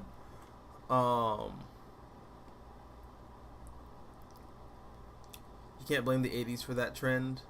Yes, I can. I just did. Or I didn't just do it, but I did it when I said it. Do you believe the Clone Saga would have been a success if Marvel didn't do the stupid idea to keep the story going for 2 years? Absolutely, because the early Clone Saga stories are really good. And it should... Issue, I can't think of the number, but the issue where Peter tells Ben that he is going to settle down with Mary Jane, and he like gives Ben Reilly the blessing to be the new Spider-Man. That should have been the new status quo for Spider-Man, and we should have just had Ben Reilly be the new Spider-Man. I legitimately feel like that should have been the case. But here we are. We don't get to live in that cool future. Dollar General Nirvana sounds about right. Oh, man. I mean, I still love Seether, though. They're really good. They're a really good band. It's just they their Nirvana influence is hard to ignore. Um, Sandman in a nutshell, 2007 quote. I'm not a bad person, just had bad luck. Yeah. Another quote. I'm not crazy. I'm just a little unloved. Actually, no. That's more like Venom from that fits better with Topher Grace's Venom. Um, All Star Batman. No, All Star Superman isn't in canon. It isn't. Except it kind of is. It's weird. It's not in canon, but it's also in canon with the Superman 1,000,000 continuity. So,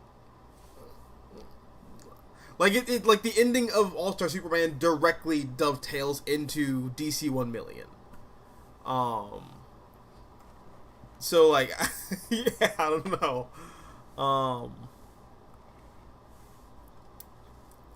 Same with All Star Batman and Robin, which failed badly. That's only because Batman fans are boring and don't have a sense of humor. On being out of touch on Eminem, do you find it weird that kids these days see him as the old cuddly guy who did those songs with Rihanna? It's so weird because I still see him as the bad boy of post 9/11 America. I mean, he is the bad boy of post 9/11 America. He just got older and had like children, and now he's a dad. And now he has to be a responsible adult, like Spider-Man. Jeff Loeb, OMG, time to tell a mystery. Yeah, that's dead on. Pre-crisis, Earth 2 and Earth 1 not in continuity. Yeah. Shame Jeff Loeb, like Bendis lost his way. Well, I'm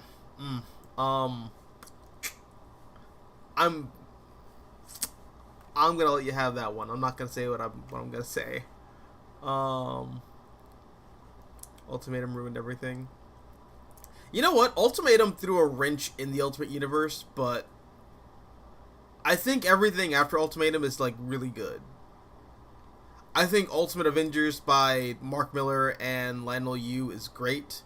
I think the Bendis run on Ultimate Comics Spider-Man is not great, but it's still really fun. I think Ultimate X is fantastic. I think Nick Spencer was doing that book at the time, and that's where you have Kitty Pryde and Jean Grey sort of become like the new Professor X and Magneto. I think that's a really cool idea. No, I think the Ultimate Universe after Ultimatum was really good. You also have the whole thing where like Tony Stark, or Tony never finds out that his dad is part of the Mandarin organization and faked his death, but like that was a really cool thing. That was a really cool reveal. I was interested to see what was going to happen after that, especially given what happened with Tony's grandfather in Ultimate Armor Wars. That would have been really interesting. So I don't know, man. I think the Ultimate Universe got like a cinder block to the face with Ultimatum and Ultimates 3, but everything after that was really good.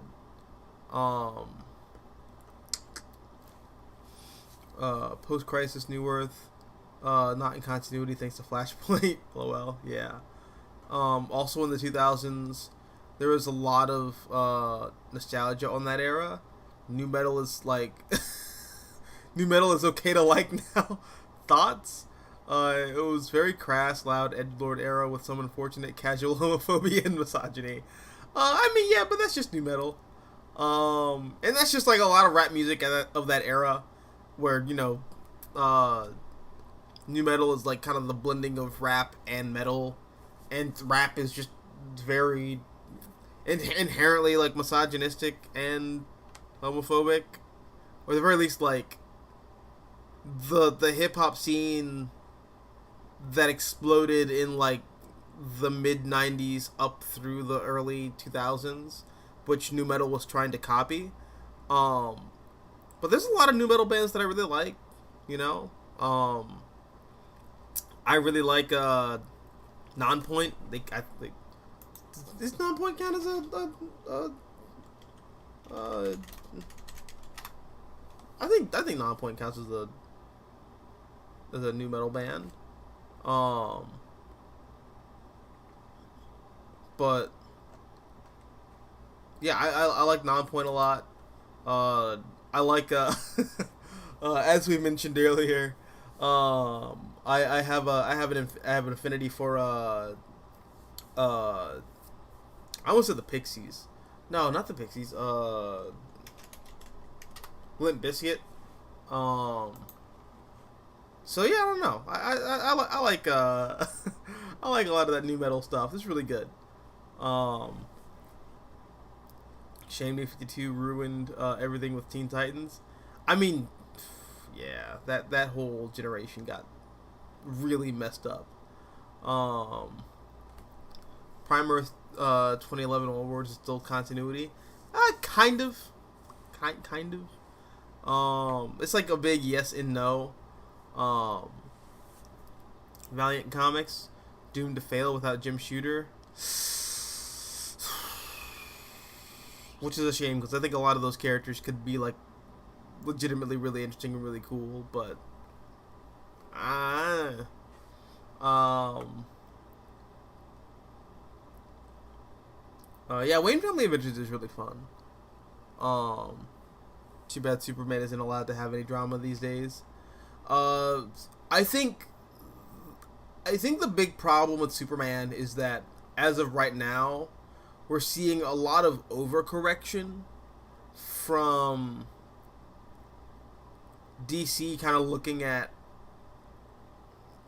the post Jeff Johns era of Superman and everything was kind of like inspired by it, where like Superman got a little grittier and a little like more dark and like kind of dour, um and like hardcore, like that's the era where Superman got hardcore.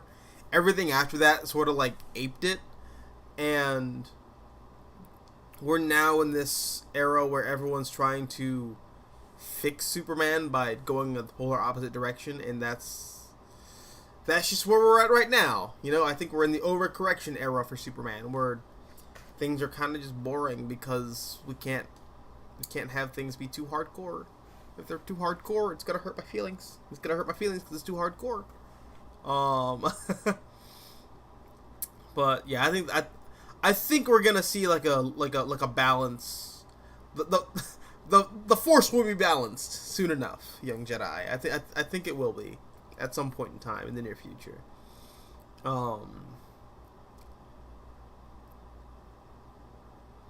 Gods is basically 9 issues for what I heard. Okay. Um, Tom King's Venom, Eddie Brock's post 9/11 journalism adventure. That actually sounds pretty cool, though. I don't know. I would read that. Um, on nostalgia, this is from Supreme. There's been backlash towards the tens, where people wanted to appear progressive with stuff like OMG, we live in a post-racial world with like equality and all. People now prefer the grim 2000s. I'm one of them. I'll say that. I'm gonna leave that one at that and just say I'm one of them. Do you believe the Ultimate Universe was always gonna get blown up eventually if Ultimatum didn't happen? Yes. Yeah, because it's not the Marvel Universe. You can do whatever the hell you want with it.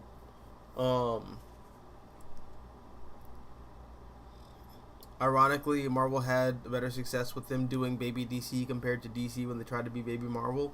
Yeah, dude, that's crazy. Like, the MCU is literally just Marvel being Baby DC, and it works really well for them. Whereas when DC tries to be Marvel, it just doesn't work at all. And I think a lot of it just comes down to the fact that it doesn't feel genuine. It feels like you're trying to fix DC characters when you try to Marvel them up. Whereas with Marvel characters, if you want to sand off the edges,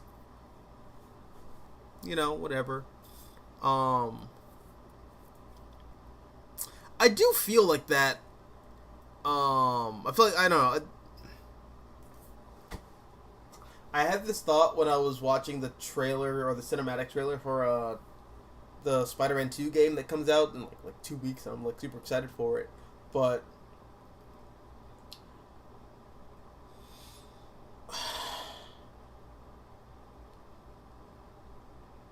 I think modern Spider-Man is very indicative of my problems with modern Marvel. In that, and when I say modern Spider-Man, I don't just mean like the comics. I mean like Spider-Man in general, like the Spider-Man that you see in the MCU, like Tom Holland Spider-Man, all the Spider-Man that we've seen in the cartoons over the past like decade, all the Spider-Man that you've seen in the video games from Shattered Dimensions onward. Peter Parker just used to be... He used to be a character with like a hot temper, and he used to be a character who made mistakes and was kind of an asshole, and like he had a chip on his shoulder that made him sort of like unsympathetic at times. But he would like learn from his actions and his mistakes. But there was like an edge to Spider-Man, and there's not anymore. Like in a lot of ways, Spider-Man kind of feels like generic hero guy right now in a way where like he just didn't for like 50 years. Like when you're playing the Spider-Man PS4 game, and you have those missions where, or I guess those like little those like side missions where you have to rescue civilians from like car accidents, and you have to go off and you have to find the drivers who are responsible for the crash, and Spider-Man saying things like, "Those civilians are in danger. Those pedestrians need my assistance. I have to free the drivers from their cars, or else the accident could I don't know." He just sounds corny. He doesn't sound like Spider-Man. Peter Parker doesn't sound like that. That is not Peter Parker's vernacular. Or at the very least, that's not classic Peter Parker's vernacular. Classic Peter Parker was kind of just a dude. And like modern Spider-Man doesn't sound like a dude. He sounds like a cop. Spider-Man's not supposed to sound like a cop, but he does. And that's like I don't know. But I feel like that's indicative of like the Marvel Universe overall. Where these characters don't really feel like edgy anymore. They just kind of feel like Saturday morning, like Super Friends. That's the best way I can put it. And I feel like that's like the overall problem with Marvel, but I really see it with Spider-Man.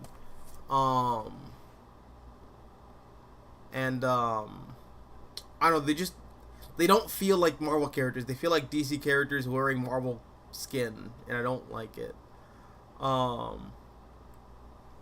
Question, do you believe Marvel Comics should reboot their universe? I think they should have with Hickman, but I don't trust them to do it now. Saying Hickman would make a better Ultimate Universe because he's going to make it less cynical and dumb. Hickman wrote for the Ultimates before. It was also cynical. Yep. Yep. Although Hickman is not responsible for making Reed evil. That was a Bendis decision. That's an Ultimate Doomsday. All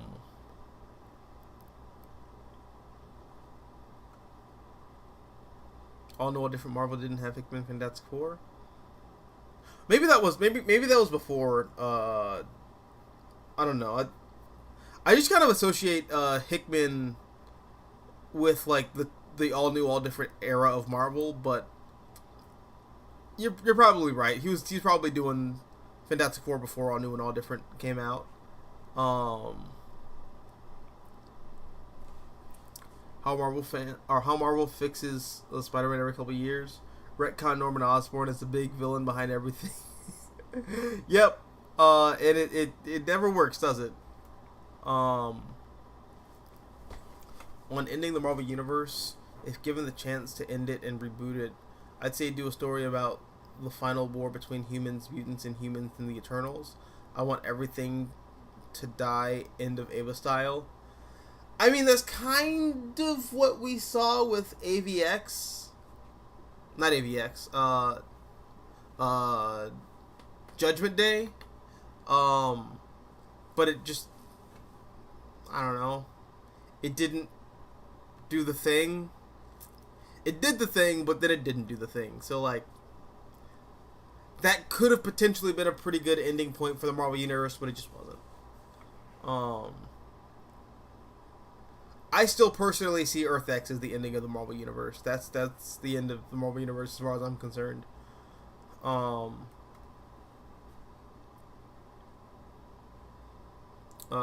of the Super Sons was fantastic. No, it is. It's really good. It's like one of the best DC animated films of all time.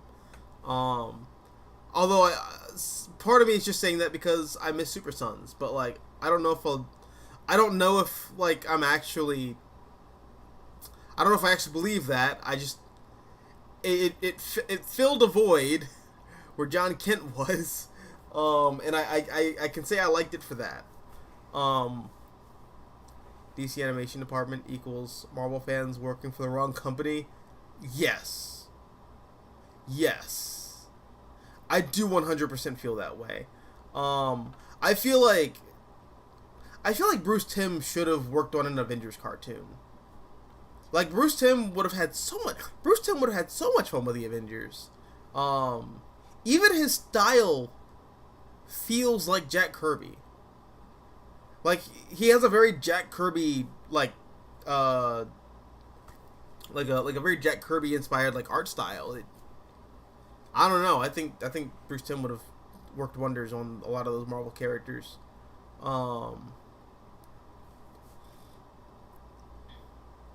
Shame Marvel Animation's gone downhill. Big time. Superman, Batman, Public Enemies, and Apocalypse were amazing. I'm glad you like it. I think those stories are just like 1610 Man says, playing with action figures. That is what that is. And it's fun, but just not great storytelling.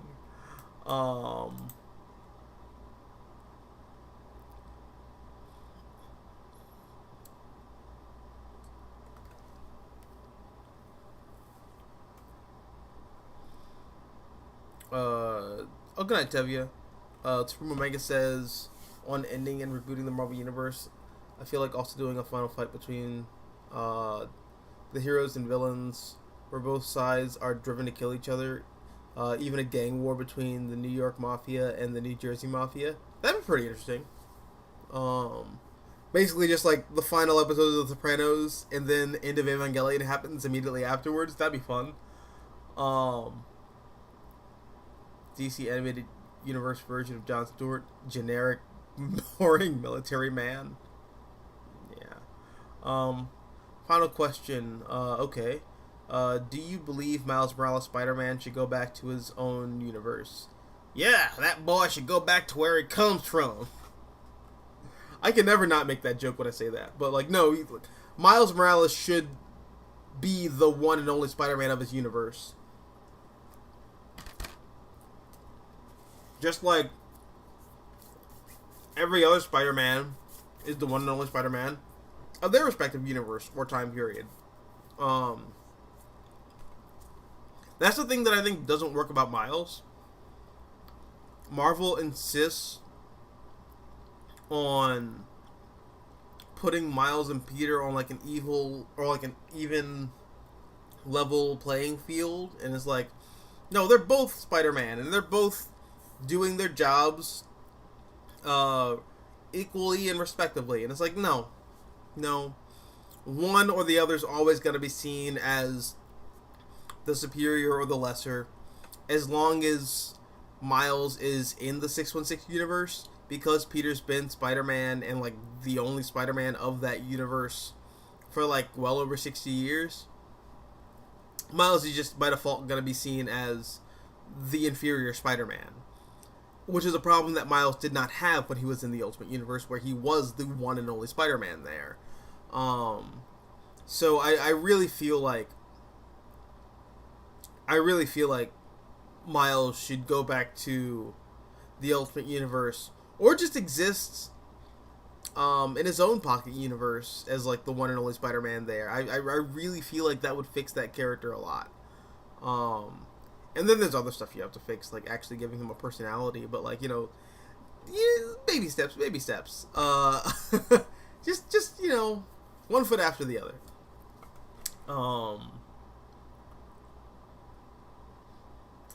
Is there a possibility that Miles Morales is destined to become another forgotten legacy character like Ben Reilly? I think he would have if we didn't get the Into the Spider-Verse films. The Spider-Verse films and the video games have really cemented Miles as a character that like the character is legitimized now. So I don't think he's really gonna go anywhere or be seen as like a shamed, forgotten legacy. I don't think that's gonna be the case. He's just gotten way too popular at this point.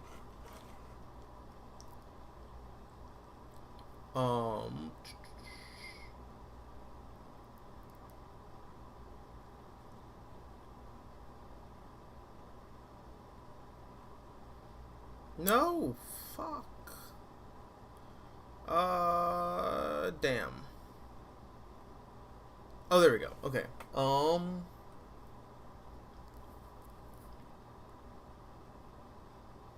The original Ultimate Universe still exists. It does. I mean, Donny Cates brought it back. Actually, no. Bendis brought it back, and then Donny Cates like revisited it and said that it was on fire, and then we just never followed up with that. So, what happened to Donny Cates? He had a stroke apparently. That's why he hasn't written comics for a while. So hey, God bless him, dude.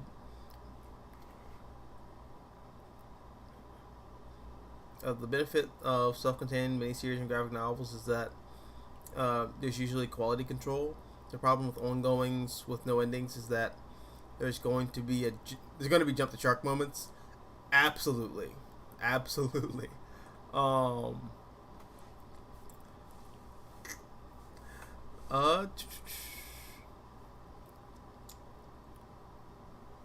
Question: how would you do a crossover between my girl Mayday Parker and John Kent and Damian Wayne Robin? I don't know.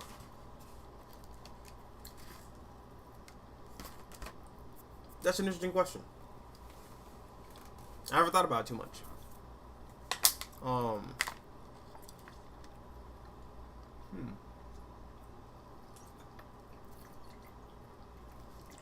What did you read today? Well, I read Cosmic Detective as I like gushed over as the stream was opening, and I was slightly less than sober.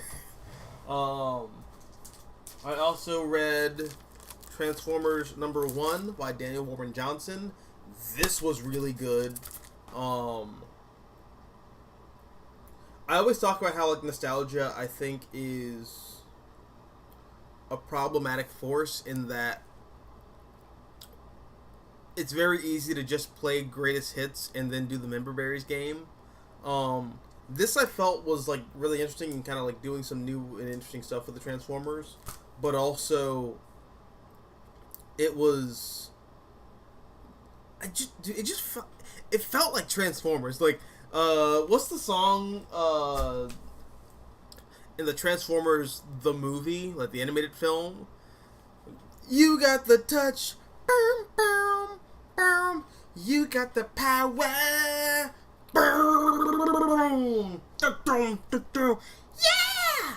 Like I heard that. Like, dude. All right, I'm gonna turn to the exact page where right? That like just blasted in my head. The bit where Soundwave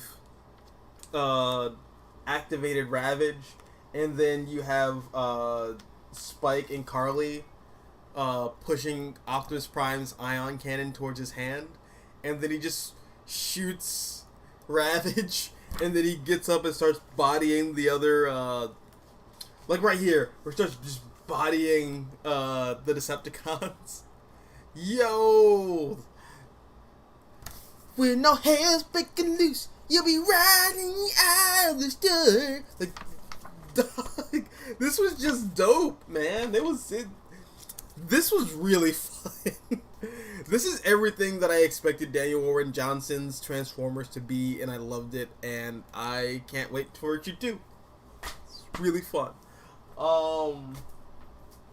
And I didn't read it yet, but I bought Venom Volume 4.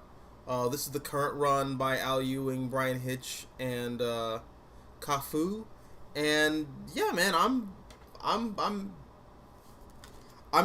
liked what I read of Volume 3, so I'm super interested to see what Volume 4 has in store.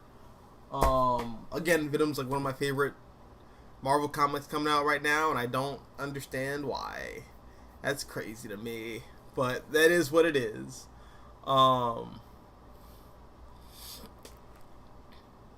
But yeah, that's what I read today. Writer and award winner Paul Jenkins is underrated and overhated. Paul Jenkins has a pretty good run on Spider-Man. I didn't know he was hated. That's weird. I love Jerry Conway's Renew Your Vows more than Dan Slott's Spider-Man. Dude, I love Jerry Conway's Peter Parker, the Spectacular Spider-Man, and I love Jerry Conway's run on The Amazing Spider-Man. It's just really good, but I don't know. What's Pope about Philip Kennedy Johnson's run? It's not about crime versus streets. It's not about society.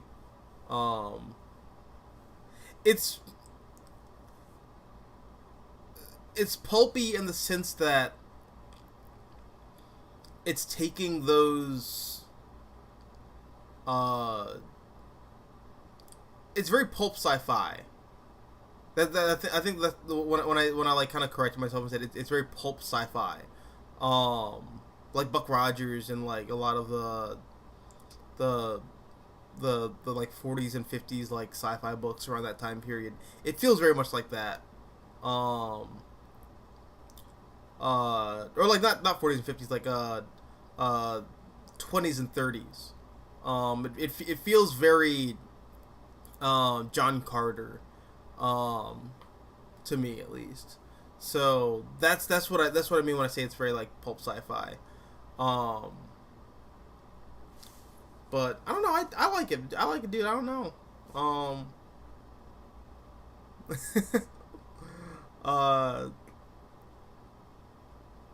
I might do a video on that like at some point in the future. But I don't know. It feels very pulpy to me. I like it. John Ty says, this week I read Birds of Prey #2 by Kelly Thompson, which continues to be great. Oh, sweet, nice. And yeah, Philip Kennedy Johnson's Hulk is really good too. Spider-Man Renew Your Vows, Volume 2 series in a nutshell. Long-term fans stopped supporting the book, even when Conway left and was replaced by the young up-and-coming female writer. I think that was Kelly Thompson. I didn't leave just because it was... So it wasn't because Jerry Conway was leaving. I left that book because of the time skip. I did not like the time skip at all. But, you know, is what it was, I guess.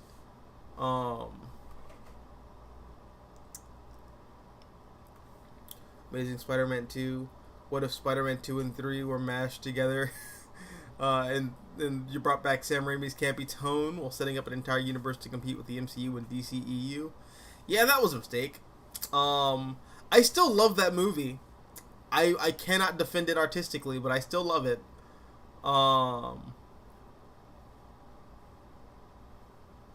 Then the Phantom franchise happened. Yeah, that's insane. I also love those movies, but can't defend them artistically. It just has all the fan service stuff that I want in it. I like it for that. This is my cum. This is my cum. When it gets to cum, and it's in my cum, this is my cum and cum. Amazing Spider-Man 2, Electro. Dude, Electro has like a really cool soundtrack. Also, I always thought it was weird how people hated Electro in that movie and said that like he's a cartoon character that doesn't exist in the real world and that's why it's unrealistic. I'm sorry, but have you guys not worked retail? Have you not worked at a gas station? Have you not been to college? People like Electro in Amazing Spider-Man 2 like 100% exists. They are every bit as scary as as like Max Dillon in that movie is. Mark Miller's 616 Fantastic Four run with Brian Hitch on the art is a hidden gem. I want to read it, but like I don't feel like paying the extreme price that it's listed as for the omnibus. I also just don't like reading omnibuses, so I don't know. But I'll read that one day. One day I will get there. Daredevil 2003 movie is my GOAT in style, while Netflix is GOAT in substance. Yes. That is the perfect way to put it. If only we could like merge the two together, then we'll get like the perfect Daredevil adaptation. On the erasure of the civilian side, remember when Batman used to hang out with people who weren't part of the Bat family? Yes. And now he's just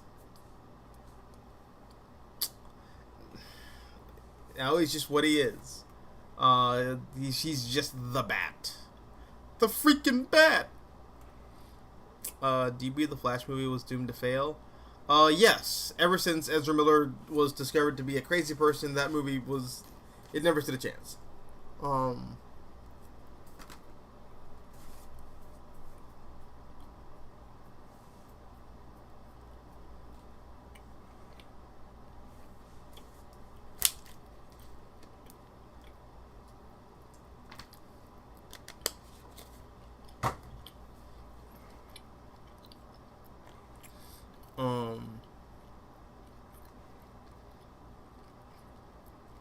What I mean to say is anti-mutant groups turning Sentinels. Oh, okay. Anti-mutant groups turning Sentinels in the vein of Ava or Gundam. The mutants piloting mecha is also cool. Yeah. Well, that's what I thought you were saying. Like the mutants repurpose Sentinels and they just launch an attack on humanity. I think that'd be interesting. That'd be really interesting. I don't know. That'd be pretty cool. Daredevil 2003 soundtrack. Yeah, dude, it's so good. It's so good. How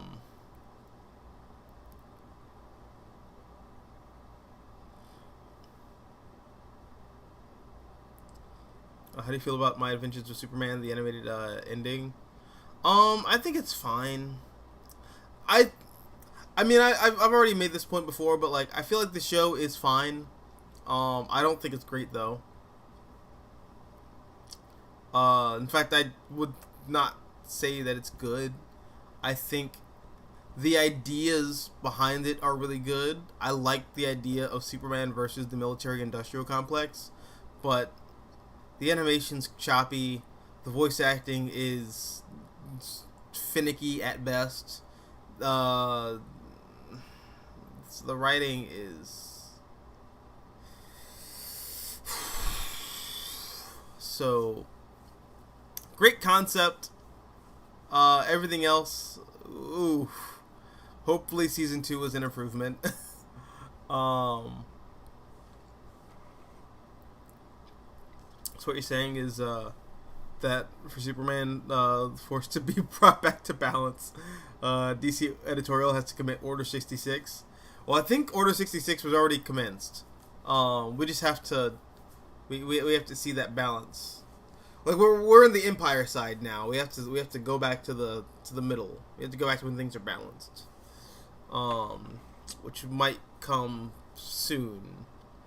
I don't know. I don't know anything. I'm just saying stuff.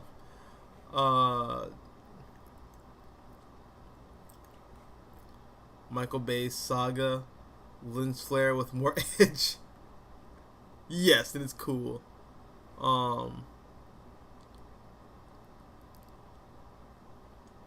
Movie Bob and Linkara equals old long-time comic book fans of Gold and Silver and Bronze Age yelling at edgy modern age comics, and it's newer young fans. I mean, that's a pretty accurate description of those guys. It's so weird. I used to love watching Movie Bob, but like that dude is just straight up like.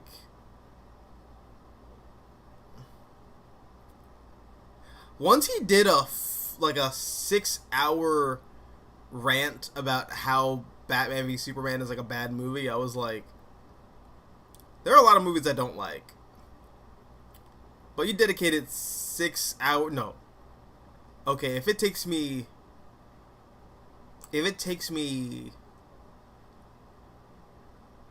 5 hours to edit a 20-minute video,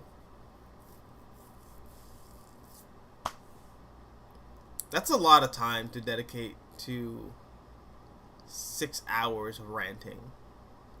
That's what I was like, oh, this guy's a loser. This guy's like actually a loser. Oh man. Well, I don't have to listen to him anymore. X-Men Origins Professor X going bald. I think you mispronounced it. It's X-Men Apocalypse.